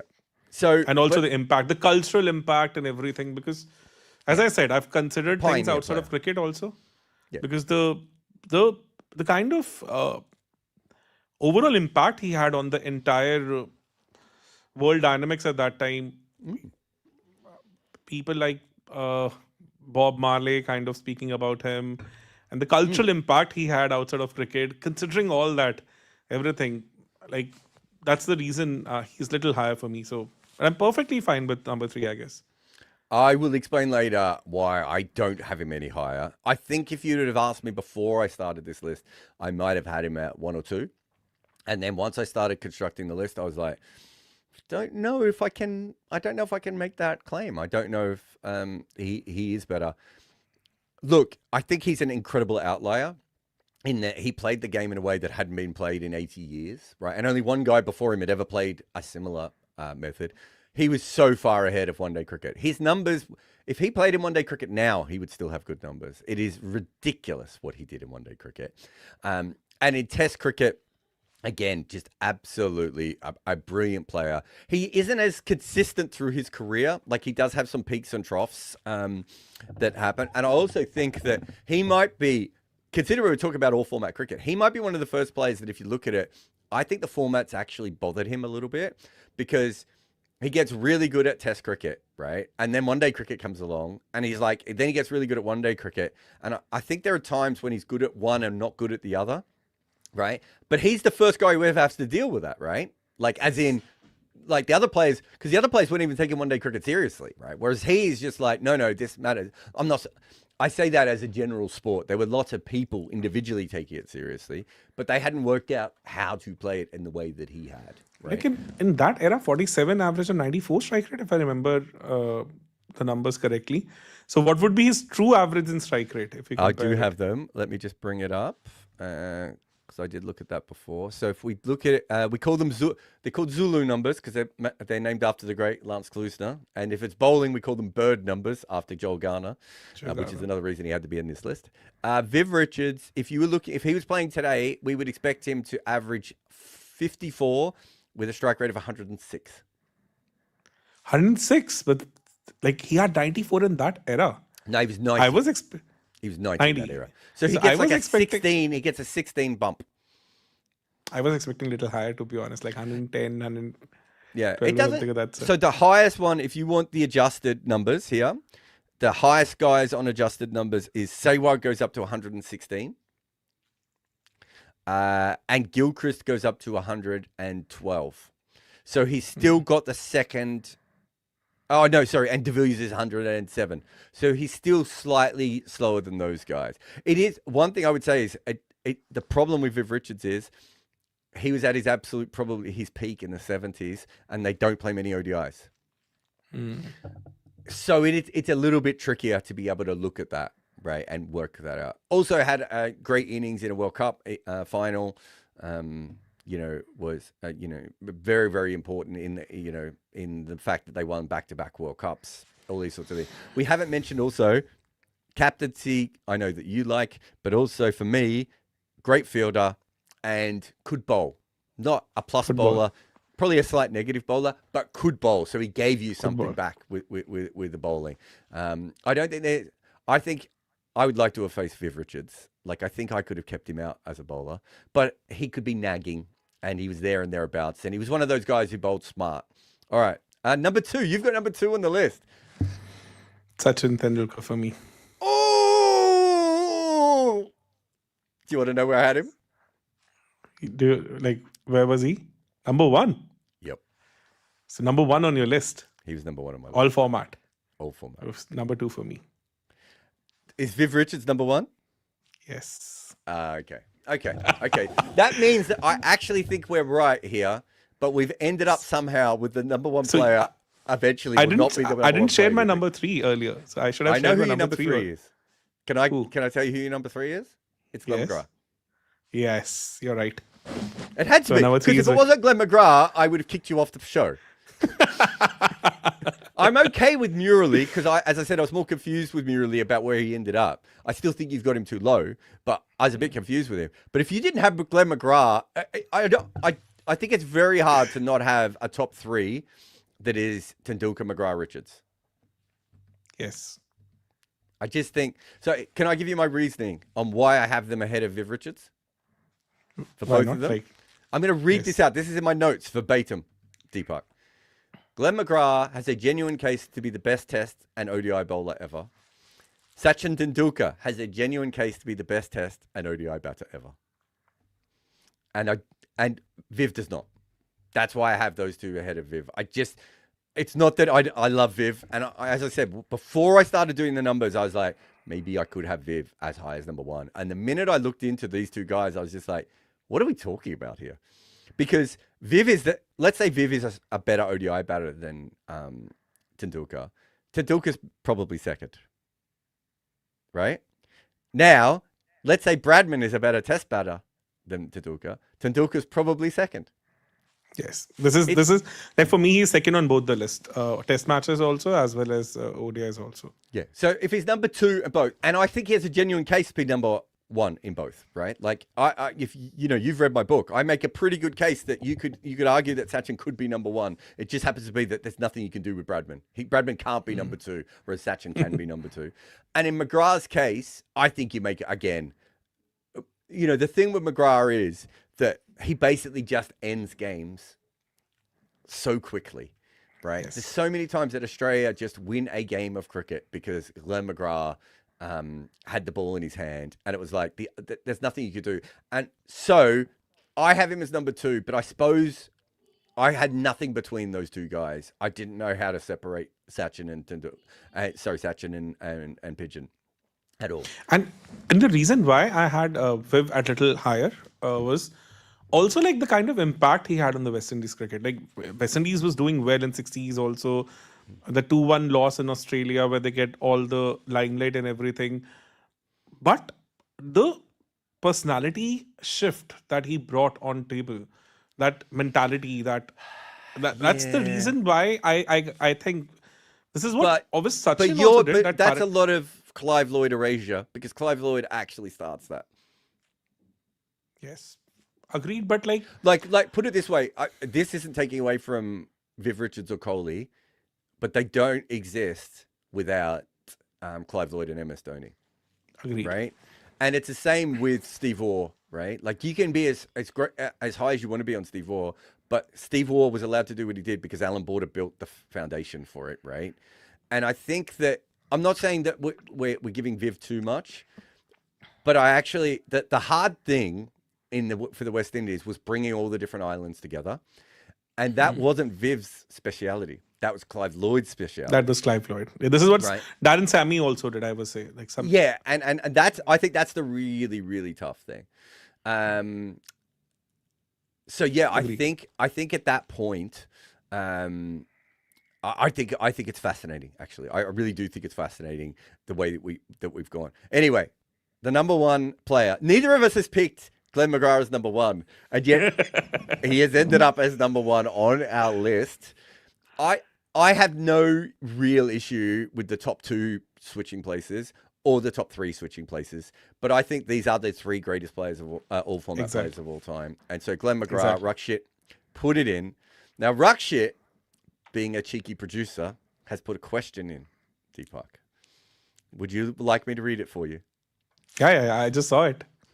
What does So, Bumrah need to do to overtake McGrath?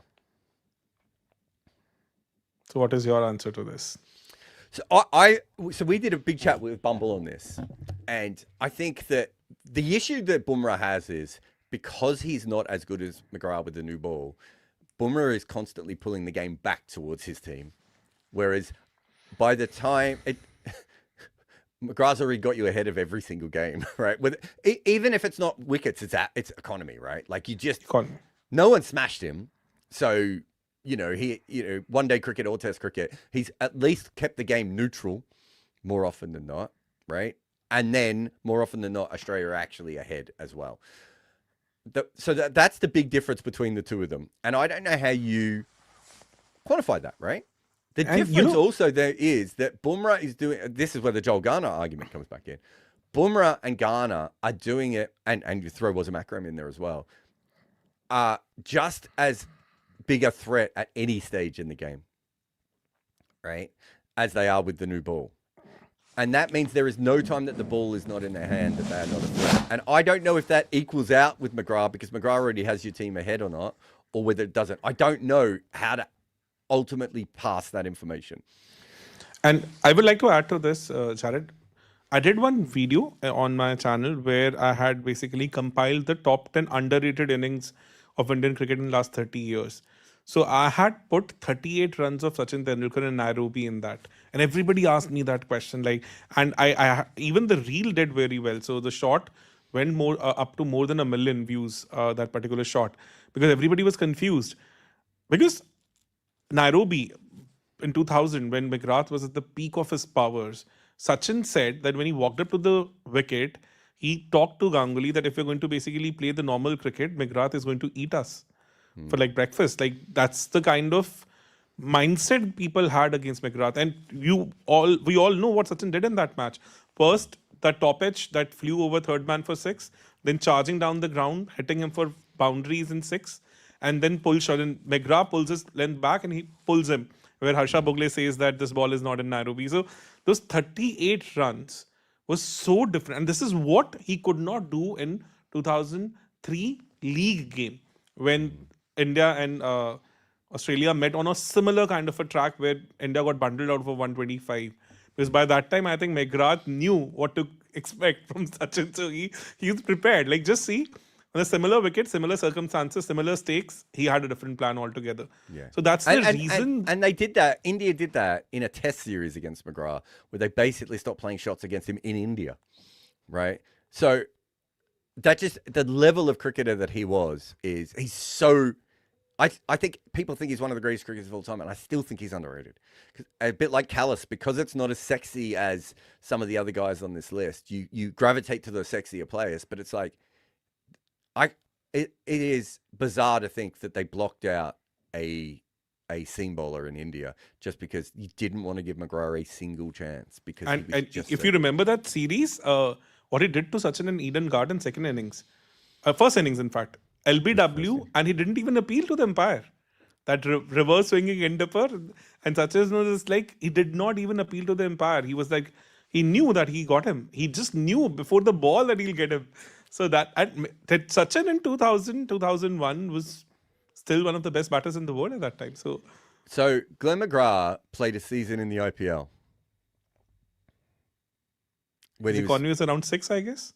6.6. Yes, when he was I finished. remember that. He was finished at that point. He was like 100 years old. He shouldn't have been playing in that tournament. Exactly. And the keeper was standing up to him, if I remember correctly.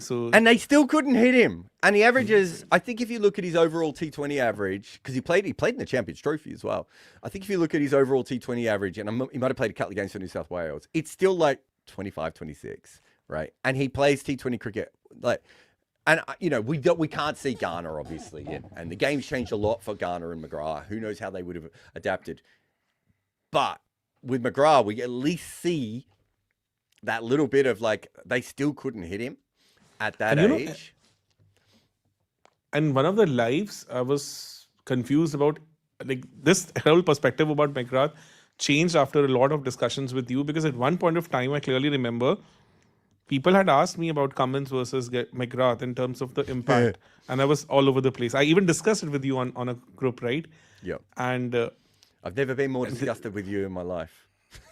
and seriously, it was like I just completely forgot the impact and everything. And I said it on my live also, and I regretted it afterwards.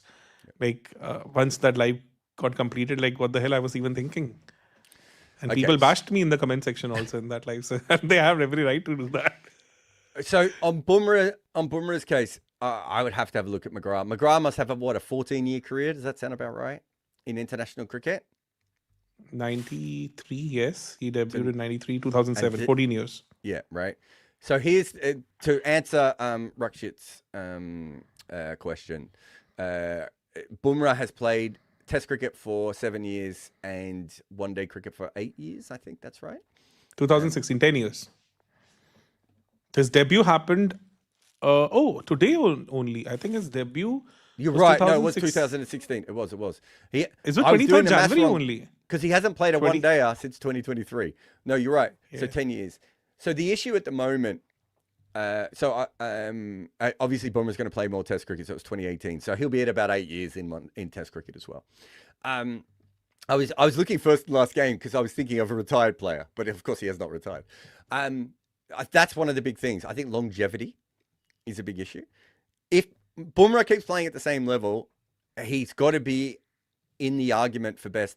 He'll probably be the best T20 bowler of all time, regardless, I would say. That would be my view. I don't think that's going away unless something really bad happens at the end of his career.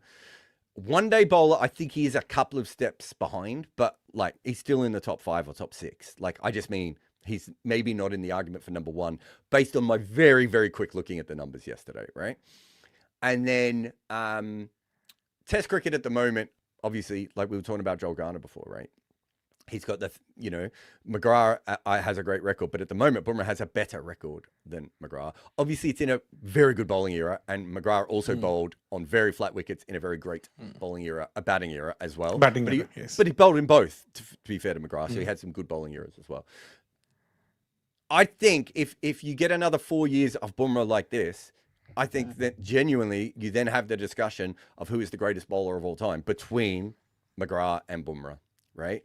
And then we have to go a lot deeper than we'll be able to do on this particular podcast as we have today. But yes, I think that's what he has to do. I think longevity is a part of it, right? Because that's one of the reasons we have Tendulkar so high, right? Is the longevity of everything. And also with McGrath was great pretty much for the 14 years. Maybe the first year it was a little bit dodgy, but outside of that, he was great. So Bumrah hasn't got to that level at the moment, but I can see how Bumrah can go past him. Right. But I can also see how Bumrah can become a good Test bowler for the rest of his career rather than continue at the great level. At one-day cricket, he could still have one more great tournament and win India a tournament and have a bowling average of 16. And I'm like, okay, we now need to put him back into the McGrath level of ODI bowlers. And as I said with T20, I don't think that goes too far away. But I don't think he needs to be like number one in all three, because it is all three. And I think that's a fascinating, or all four in his case, as we were talking about before. Like, Jarrod, like if he would have won the 2023 finals, how would have that changed your opinion about him as an ODI bowler? Or it still remains the same for you? No, so I don't change things based on that sort of thing, right? It's not the way that I look at things. It's a one-off game. And, you know, like I don't suddenly think that Pat Cummins is a better ODI bowler than him because of that one game. So I don't change my views on those sorts of things in that way. For me, more of it is longevity at the moment with Bumrah, right? It's a really short career at the moment, right? Very short career. When you're comparing to other greats. Like Garner, I would say Garner had a short career, but Garner had a 10-year career, right? And you know, in his days, he didn't have the sports science and everything else. And Garner was bowled to death for Somerset. My God. What a waste of perhaps one of the greatest cricketers of all time. And he's trundling in for Somerset, bowling on pudding pop wickets. So I think that once you get past the Garner sort of era, then it's like, well, if we're going to consider Garner this great, I think it's fair to have Bumrah at that same level. But we do need a couple more years, right? I think that's also fair. You know, in an era where we're comparing him to guys like Hadley, right, who and Imran Khan, who were still playing in their late 30s, early 40s, right? Now, as you said before, Imran Khan wasn't bowling as much in his at that age, but you know what I mean? So some of these guys have had incredibly long careers. So I think Bumrah needs a couple more years. I don't think that's going to change him massively, but for me, that would be like, well, now we have a 10-year sample size, right? And I feel a lot more confident in being able to say that. All right, we have a bunch of super chats. Some of which would just be people giving their own teams, I assume. Yes. Walking Alive gives us McGrath, Viv, Bumrah, Kohli, Garner, Sachin, Murali, Warne, Wasim, ABD in no particular order. So all of those guys were in our top 10, weren't they? Murali was not there, just... oh, yeah, sorry, you're right. Murali wasn't in our top 10. He was just outside my top 10. Yeah. But you had him. Yeah. King says, for all format greatness, firstly, the player needs to have played all three formats. So this could have been adjusted with... All this would have been adjusted. Is crap in my opinion. Is crap. No, that's a completely different thing that you're talking about, because we went back to 1975, King. If you want to do just from 2008 onwards, you're more than welcome to. But yeah, your comment's crap. Yeah, it doesn't have anything to do with what we're talking about. Walking Alive says, we were horrid under MS in T20 post 07 World Cup. But we reached 2017, 2014 finals. We reached 2016 semi-finals, because 2014 is a very underrated Indian World Cup campaign. I'm doing a video on it. It's going to go live tomorrow. So it's just a small 10 minutes video, because India dominated that World Cup with MS Dhoni template by using spinners also well throughout. Like Ashwin had 5.33 economy in the entire World Cup. Amit Mishra had 6 economy in the entire World Cup, and they had Jadeja, they had even Yuvraj, and they even had Raina. And even though India was not having amazing paces, like Bhuvi was still coming up the ranks at that time, and then they had Mohit Sharma. I don't know whether Shami was there or not, but like still we managed to reach finals without even losing a single match. And if we would have batted well or finished well in that finals, could have been a different story altogether. So that's why, like 2014, I think is a very underrated T20 campaign under Dhoni. So that's the reason I would like to differ a bit on this. King 007. Kohli doesn't have a great T20 domestic career. Most runs, most 50s, most 100s, 200s cap. Yeah, dude. Counting stats. They're great, mate. I'm not going to sit here and go through all the things that's wrong with that. I'm not saying he doesn't have a great. I said he was still top 10. Yes. If that's not great, then you don't know what you're talking about. Do you know what I mean? Like, I'm sorry, but there are clearly players, even in his own side. He had 2 batters in his own side who were incredible in Gale and AB de Villiers. And can I add something here? I think we are yet to see the best of him in IPL. I don't know. I think this Yeah, season I kind of he agree might. with you. That's why I kind of liked his. I actually probably rated his T20 numbers internationals more high because it's a ridiculous record in T20 internationals. Yes. Whereas for a lot of players, I don't. Right, but in his case, Because I I kind of think- feel like he's just played better for India than he has in the IPL. Yes. And yeah, This IPL will be massive for him. I don't know. I have this hunch that because the kind of form that he is in, he's going to unlock a lot more. Even might match 2016. We never know. King's not happy that Kohli's not number one. He's not number one because of what we've explained, right? Like when we're talking all formats, that also includes Test cricket, right? 5 ICC trophies. How many ICC trophies would Viv Richards have won if they played ICC tournaments as much as Kohli had? How many trophies would they have won if McGrath had played in T20 cricket in his peak, right? Because Viv Richards ends up with 2 ICC trophies, right? If you add in World Test Championships and you add in T20 to Viv Richards, he might have ended up with 8 or 9, right? Even more. You never know. This is a nonsensical comment, right? We still, where do we have Kohli on our list? I think 4th or 5th, I guess. 4th. What? Like, come on. 4th. Now. Just outside of That's the these same three, cap. that's it. That's the same comment twice in a row. I don't know why it's come up twice. Kohli says just a bunch of Kohli haters nitpicky at him while glorifying everyone else. I mean, I'm writing a book on Virat Kohli, mate. I love Virat Kohli. He's one of my favorite cricketers of all time. You would have to be an idiot to think I don't like Virat Kohli, but thank you for all the free money. Again, I'm not going to keep reading these out, King, because clearly it's all on the same thing. We've explained why we have those players up. You want to do it from 2008 onwards, which is absolutely fine, but we've done it from 1975 onwards. So go and get your own YouTube channel, and you set it up, and you do it from 2008 onwards. And from 2008 onwards, it's up to it's Kohli, AB, and Bumrah who are going to be in the top 3. And Kohli automatically becomes number 1, to be honest. Right? Because We don't even argue with that. I'm not sure he becomes automatically number 1. I think Bumrah and AB both on have our really list, good because guys. then Oh, he's on our number list. 4. There you go. So he is number 1 when you look at it that way. But thank you again for the free money.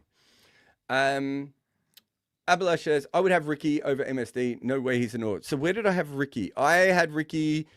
Where did I end up putting Dhoni? I had Ricky and Dhoni about the same at the end. Ricky was at my 13th. Yeah, I had him at 15th, but if I put Dhoni slightly ahead of him, he's about 16th. But they would have been close to each other. I think the thing you've got to remember with Ponting compared to Dhoni is that the second skill element, right? That's an incredible second skill to have with Dhoni. Exactly. So even if you're like, wow, Ponting was a way better batter than Dhoni, it's like, yeah, and Ponting was a great fielder and maybe one of the greatest fielders of all time. He wasn't a wicketkeeper. So the amount of balls that Dhoni is impacting, right, is still huge compared to Ponting.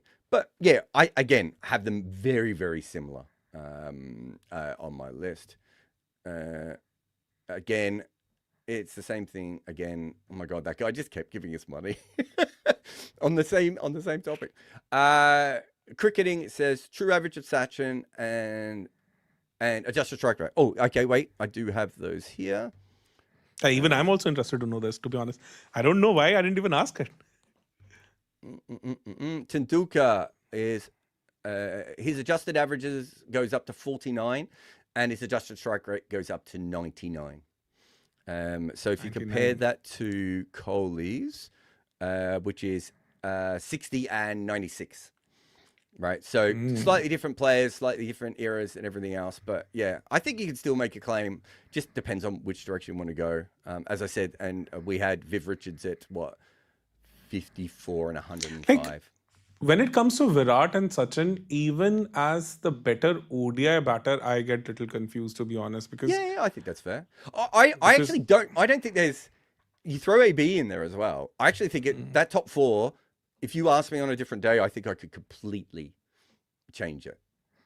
I think Kohli has a genuine because case the amount to of be number 1 matches of all that time. Kohli has won as a chaser, The chasing thing I do like, yeah. yes, that becomes because somehow. But okay, can I give you this?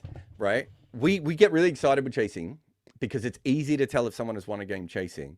but it is very hard to tell if someone has won a game by batting first, right? Exactly. And so Yes. I can't remember. I think it might be Viv, who was really good batting in the first innings, and West Indies probably just won a bunch of those games, right?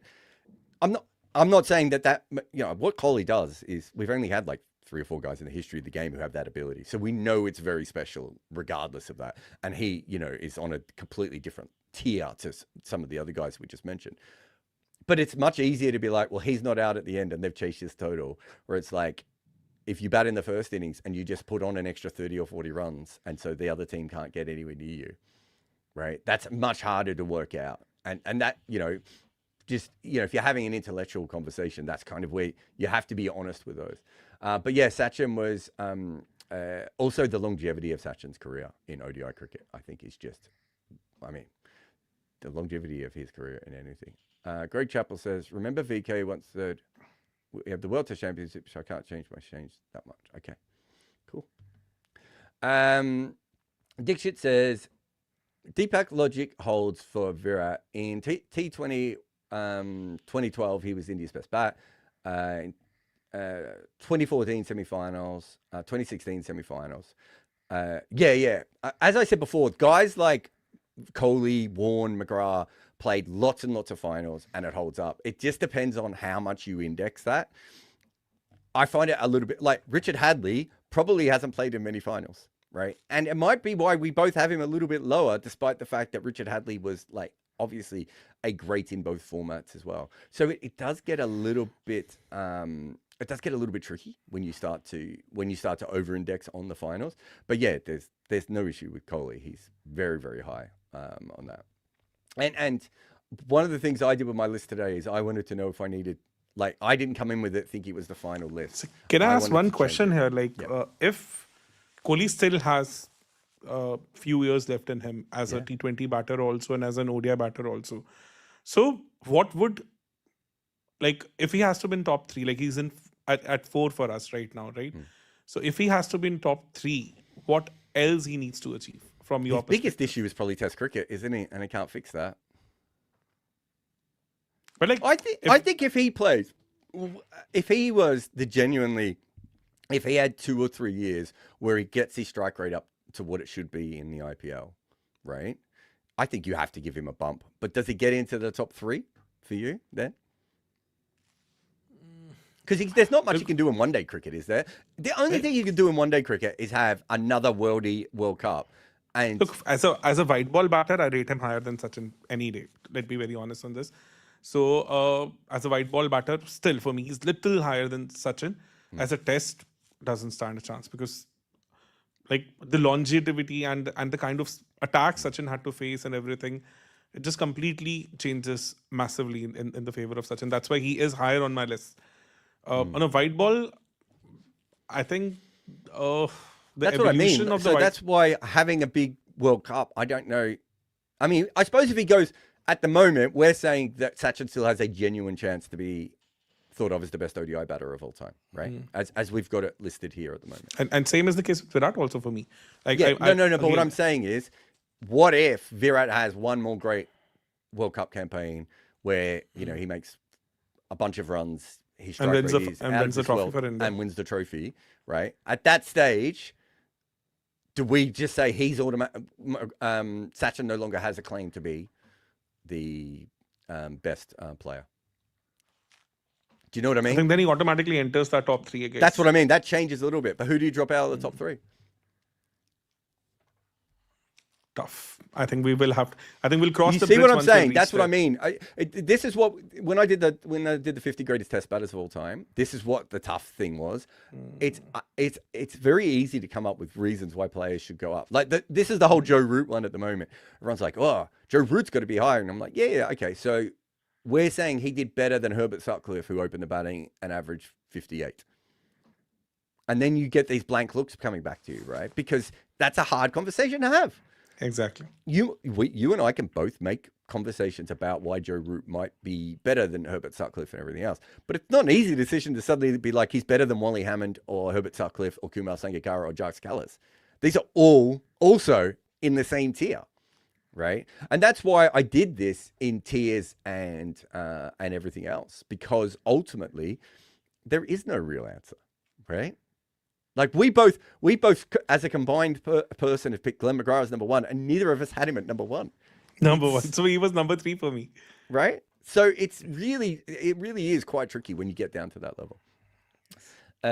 Someone wants me to explain Jeff Thompson. Jeff Thompson was he's a freak athlete. He sort of like this incredible elasticity to his muscle tendons and everything, is what I was told by people who looked at him. And it would just snap. And that snap was incredible. I don't think he's quicker than Lee and Akhtar and Tates and Mark Wood, right? I don't think he's quicker than them, but I also think he's roughly the same pace as them. But we've never seen a bowler quicker in his era than everyone else. The way so where was Michael holding then, like in that list? Of pace? So when they did this speed test, Michael Holding was about 12 to 14 kilometers slower than Tomo. Oh, because I read it somewhere that he clocked 98 or 99 miles, or maybe I don't know. When they did the test, if you go back, it's online. You can have a look at it. It's a fascinating. I've seen that video. Yeah. He's a long way behind. I think is it Holding and Roberts a second? I want to say, and they are a long way behind Tomo. But it was one test on one day, right? You know, that's all we really know about it. It wasn't the most scientific thing either. Where are we here?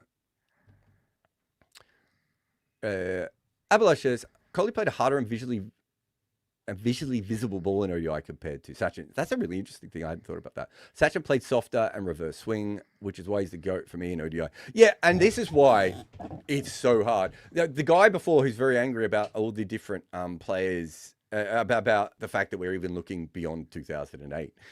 Even from 2008 to 2026, people have played completely different versions of T20 cricket and one-day cricket and Test cricket, right? And so if you played from 2008 to 2018, your numbers aren't going to look as good. So Kohli's overall strike rate in, what we say in the IPL is 137, or in domestic T20 is 137, right? It's actually, that's actually better than what it looks. And the same with David Warner's record, because they actually played in an era when there was more slow scoring, right? So even if we were to do this, you have to do it contextually, right? So it's really, really hard. The other thing I would say, when you say that Sachin played with a softer ball, he also played, when he played with a softer ball, it was actually very hard to get players out in the middle overs because that ball was so soft. So yes, there was reverse swing on occasions, right? But people have forgotten the ball didn't reverse swing in every single ODI game. There were plenty of games when there was no reverse swing. And even when it reverse swung, it was quite often still a soft ball, right? So this is a new perspective for me, to be honest. Like I've never thought it like this. So I don't think, and it's quite a valid one also, because a harder ball can get the edges and stuff, and we've seen that in Test cricket massively. And also, there are guys who like batting against a harder ball, and there are guys who like batting against a softer ball, right? If you look at some of those guys who bowled in the 2000s, who bowled with those weird actions, like Darren Lehmann is the king of this, right? Like Darren Lehmann wouldn't be able to bowl in modern ODI cricket because he needed the soft ball to be able to bowl. Right, he would not be able to bowl with the harder balls at all. So there are, it's completely different. One of the great things I think with Sachin's career, and I've looked at this more of it as a test than anything else, but you can do it in one-day cricket as well, is that he plays through about 4 generations of the game and still dominates. And I think that is a really, really fascinating thing. And he never had a peak. He never had an absolute peak. Like no series with 500 plus runs, nothing. Just still.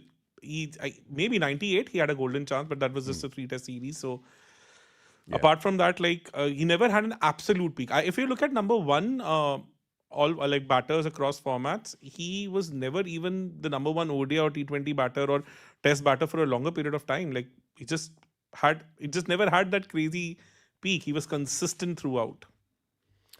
Where would you rate Sangha and Jay Wardner? I didn't look at Jay Wardner's stats because I don't have him particularly high enough in Test cricket.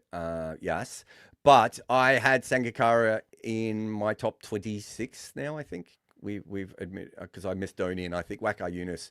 I think I'd have Dhoni and Waqar Younis slightly ahead of Sangha. I looked at Sangha because a couple of other people had recommended Sangha. I still, because of the wicket keeping, although I know he doesn't wicket keep as much as Gilchrist or Dhoni does, but he does offer wicket keeping. His one-day numbers were fine, but they didn't pop enough for me to change my opinions massively. The Dick Shit says top 15: KP, Lara, Root, Kane. If Smith wins a LE 28. I mean, Smith. The reason that Smith and Root are not on this list is not particularly their fault. Well, maybe it is slightly their fault. And Kane. It's just that they haven't played enough of the third format, and it was a really important format at the time. Or in Kane's case, he wasn't particularly good at it. Root, I think, could have been better at it, but England didn't seem to want to use him. And, Smith is a complicated T20 player. Like, if Kohli's complicated, Smith is complicated so much more. Exactly. If you look at today's era, like Sky just, I think, made his debut for India 5 years back. He played his 100 T20 match. Like, Rohit played for 17 years. He played 160 T20 matches. So, T20 in today's era is such a relevant format. So if you're not playing that, that significantly screws your chances to be in top 15 or maybe top 10. And that doesn't mean that these guys aren't better cricketers, because as we said before, Root and Gavaskar would fly up this list. If we're looking at the best cricketer, right, I think both of them comes back into it, right? Like, there are lots of different things, but we were specifically looking at all format. I just want to look at KP. I think I looked at KP's numbers. I just see the... I don't have them in front of me, sorry. KP was one of those guys that, because he was so low down, I had him where Mahela was, even lower than Mahela, I think, in the top 50 test batters. He wasn't there. Again, I think Lara is a very underrated ODI batter. I didn't look at him because I didn't think he would fit in the top 10 here. You could maybe get him again. Some of the plays he looked at, he might be slightly higher than some of the guys I've looked at. It'd be really interesting to look at Lara versus Sehwag, right? To be like, who was the better all-format cricketer? Because I think they were both underrated as one-day players. And Lara, as a talent-wise, obviously, he is one of the best test batters ever to play the game. It was so innovative, so different. Like, the first memory of him I have was 96 quarterfinals against South Africa. And on that slow, low wicket, the way he batted, he was ahead of his time. So this is what used to happen with him. Like, he would come up with something unimaginable. Like, South Africa in 96, I think they were the best side in that tournament, if I have to put it up. And the way he was he was not smashing them around, like hitting sixes or something, but still he was better than runner ball, and he was just making a mockery of all the plans that they had with ease. Like, it's like as if like slicing through butter it was. So this is what amazes me about Lara. Like, on a given day, if he's in the mood, he would just... I think of all those guys, Lara took one-day cricket the least seriously. And I think that when we saw him in World Cups and he was taking it seriously, like that game against South Africa in the 96 tournament, I think we know what Lara could do. I still think his numbers actually hold up better. As I said, I still think he's underrated, but you've got Ponting, you've got Tendulkar in his era. You've also got guys like Sehwag and Gilchrist and Mark Waugh. There's a lot of guys with really, really good numbers in that era, right? Who you may, outshone him. And then, of course, since then, we've had a lot more one-day players come in. So Lara's just a bit more confusing from that perspective. Cricketing says Sachin has 15 ODI runs, an average of 49 pre-2 ball. Just on the pre-2 balls thing, it's not pre-2 balls, by the way. They use 2 balls in 50 over games all the way through the history of cricket. But what they used to do is have 1 ball and then change it at about the 35 over mark.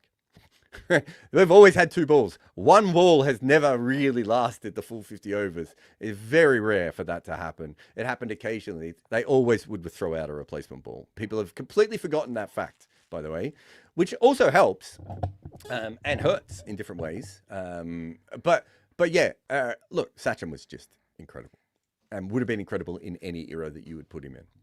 I have no issue there. The Dick Shit says, if Pat and Josh dominates T20 World Cup, Cummins is an interesting one because I think his white ball numbers look better than he feels as a white ball player. Exactly. Yeah. He's already won one T20 World Cup. I don't think that changes. Josh Hazlewood, I think if Josh Hazlewood had played white ball cricket the way he is now his whole career, I think he's might have been a better better all-format player than Mitchell Starc. I don't know if that gets him in the top 10 because I don't know who he would knock out in the top 10 here. But he could have been a much better white ball cricketer, and Australia didn't even want him playing white ball cricket, which is ridiculous looking back on it.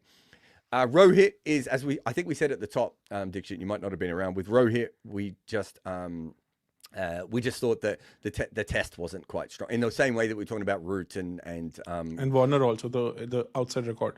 Yeah, record for Warner. It's just not quite there on that third format. If you go back to the start of the podcast, we talk about Warner, Gale, and Sangakkara. Gale is. We'll just say this one last time because this podcast now gone for 2 hours, and people will have forgotten it at the start. But Gale, we both rate him so high on Test cricket and domestic T20 cricket. It's the international white ball stuff for the West Indies where he doesn't pop as much, which is hilarious to think that. Cricketing says, could Sachin's 154 wickets give the edge over Kohli? I forgot about that. That's a very good one. Exactly. That's a very strong point. We mentioned then as an ODI player, he becomes better. Oh, one thing I would say, though, if you're going to do that, which is very fair, you also have to remember that Virat is a much better fielder than Sachin. Sachin always had a good arm. I don't think so. No, Sachin was a fine fielder, but Virat's a proper predator in the outfield. I think if you're picking a fielder, I think Virat goes ahead of him. But just on this we did mention that with Viv Richards, so we should have mentioned it with, and we mentioned Warne's batting, so we should have mentioned Sachin's bowling as well. Not that they were plus bowlers, but that they had bowling. I have done a reel on this. It's also reached more than 1 million, where I mentioned that Sachin is such an underrated ODI bowler. There's a reel, there's a shot on my YouTube channel which is clocked more than 1 million views. So this is exactly what I said, because the guy has 2 5-wicket hauls, more than Shane Warne. Shane Warne just has 1 5-wicket haul. I was shocked, by the way, when I looked at Kapil Dev, and I think he had 1 5-wicket haul and like 2 4-wicket hauls, and I was like, what? That's terrible. Then I looked at Hadley, and Hadley barely had any 5-wicket hauls as well. And so because there weren't as many wickets back in that era, like for someone like Sachin to get a record like that is quite rare, because people weren't taking 4 and 5-wicket hauls in ODI cricket. Whereas now it's a lot more normal, right? It feels. And he took it on the same ground. Yeah. Both the times. I think I've done some research into Sachin's bowling. It's hard to compare his bowling to like someone like Viv Richards, who bowls like the 5th bowler. And so Sachin is more used when the conditions were favouring him, was Viv Richards bowls all the time. I think Sachin's still a better bowler than Viv, but Viv, as I said before, was quite clever. Anyway, Hair Ties for Glorfindel says, when's your Kohli book coming out? My Kohli book is coming out in, what year are we in? 2026, October of 2027. So I think it's being hopefully released for the World Cup. Yes, so we had an amazing... So I took him around in Delhi. So we went to all the houses where Kohli lived. We even went to meet his coach. So lot of, I think, groundwork was done just to basically understand like what it was being Virat Kohli. So Jarrod has amazing surprises packed in that. So even went to like notice the kind of trees exist. I did do a lot of studying of trees and birds when I was in Delhi. But Vinny says, why was Chandra Paul not mentioned in the Test 11? We didn't do a Test 11, did we? No. Or have you done a Test 11 recently? No. We haven't done that. So it's an all format. Chandra Paul's in my book. I found number 34-ish, 35-ish maybe. I love Chandra Paul. I think he's a very underrated player. From looking at Reddit, I'm not alone. A lot of people think he's very overrated, but I think when Chandra Paul didn't want to get out, he was incredible. But I don't think we did a Test 11 here. But Chandra Paul is not going to be mentioned on a show like today. How do you feel about how we've ended up here? Brilliant. I think only surprise was now that we kind of overlooked Sachin's bowling record. Apart from that, I think we've covered everything. And you know what? Now, if I look back now, thinking about his bowling, I think you can make a claim that he goes ahead of McGrath because you get that bowling. Yes. Although McGrath was a very good outfielder for a bowler. And Sachin has won matches as a bowler, as an ODI bowler. That's what I mean. In fact, he's won a Test match also. If you consider that spell against Australia and Eden Gardens. I'm doing a big piece at the moment on the greatest part-time bowlers in Test cricket. And he is like I basically started with him because I think he is almost the prototypical part-timer in that you don't use him all the time, but when you do use him, he has usage for you and can be handy. So I find him a very fascinating bowler, actually. Whereas, as I said, with someone like Viv wasn't, even in Test cricket when Viv bowled, Viv was just bowling to just like dart the ball through and bring someone else on. So they weren't even used in the same way. So like 3 biggest victories India had against Australia in Sachin's era. 2 of them, like, all 3 of them, the part-timers had a role to play. Like if you look up at that Eden Garden, where his spell changed the match, where he got Gilchrist, Shane Warne, and I think Hayden. And in Adelaide also, he got Martin and Steve Waugh in one of the spells. Yeah. In the second innings of Australia.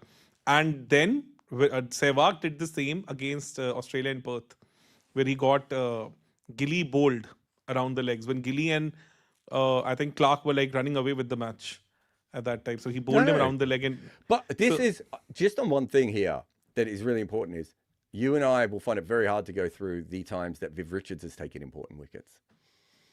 But you know what I mean? But is it like, Jarrod, because they had such an amazing quartet of bowlers that people just wanted to maybe like take him down because... No. But what I mean is we don't have... Those games weren't watched by as many people, right? How many one days would Viv Richards have played that weren't even broadcast in the vast majority of countries, right? It's like, we call it... I'm starting to call this the Sunil Gavaskar rule. Right? Because I don't think people understand how good Sunil Gavaskar was. And that's because the vast majority of his great work was done before most Indians have TVs. And most people in the rest of the world did not have cable TV to watch him either. Right? So unless you saw Sunil Gavaskar make runs against your team, right? Chances are you don't have a high opinion of Sunil Gavaskar. Right? And you look at him as a one-day player, right? What's he famous for as a one-day player? The innings where he gives up. Where he actually goes on to have a very good one-day career. And so you have to be careful with someone like Viv. I'm sure if we went through Viv's record, there are probably many great partnerships he broke that really helped the West Indies over the years too, right? Like I'm not saying he's a better bowler than Sachin. He's a different kind of bowler than Sachin, and they were used in very different ways. But the point being is that those sorts of things are really, really hard. It's a bit like Garner, right? Like you don't have Garner on your list. And when you were not factoring in Garner, you probably weren't even thinking about the gully fielding, right? Because why would you, right? Like you have to know that fact to be able to bring it in. And then once you do that and you go, well, there aren't many guys who can be a genuine catching option and a fast bowler in the same team, right? Like, in the history of the game, shout out to Sean Pollock, who also could do that, by the way, but there aren't that many. Anyway, Deepak, we can't keep going. This was fun. It is, I think our list is what it is. It happened. Yes. It's a thing that happened. I think this is a starting point for the conversation rather than an ending point for the conversation. But lots of fun having you on. Remember, you can support us on Combox by subscribing on our main channel. You can also subscribe to Good Areas or to First Umpire directly. And I'm sure some of these clips will be cut up for socials if people can handle cutting up a 2-hour-long video as well. But thank you to everyone for being here, and we will see you again very, very soon. I love the fact, by the way, that we finished the 2-hour chat on all format players with a super chat about Shivnarine Chandrapal. Combox. The game lives on.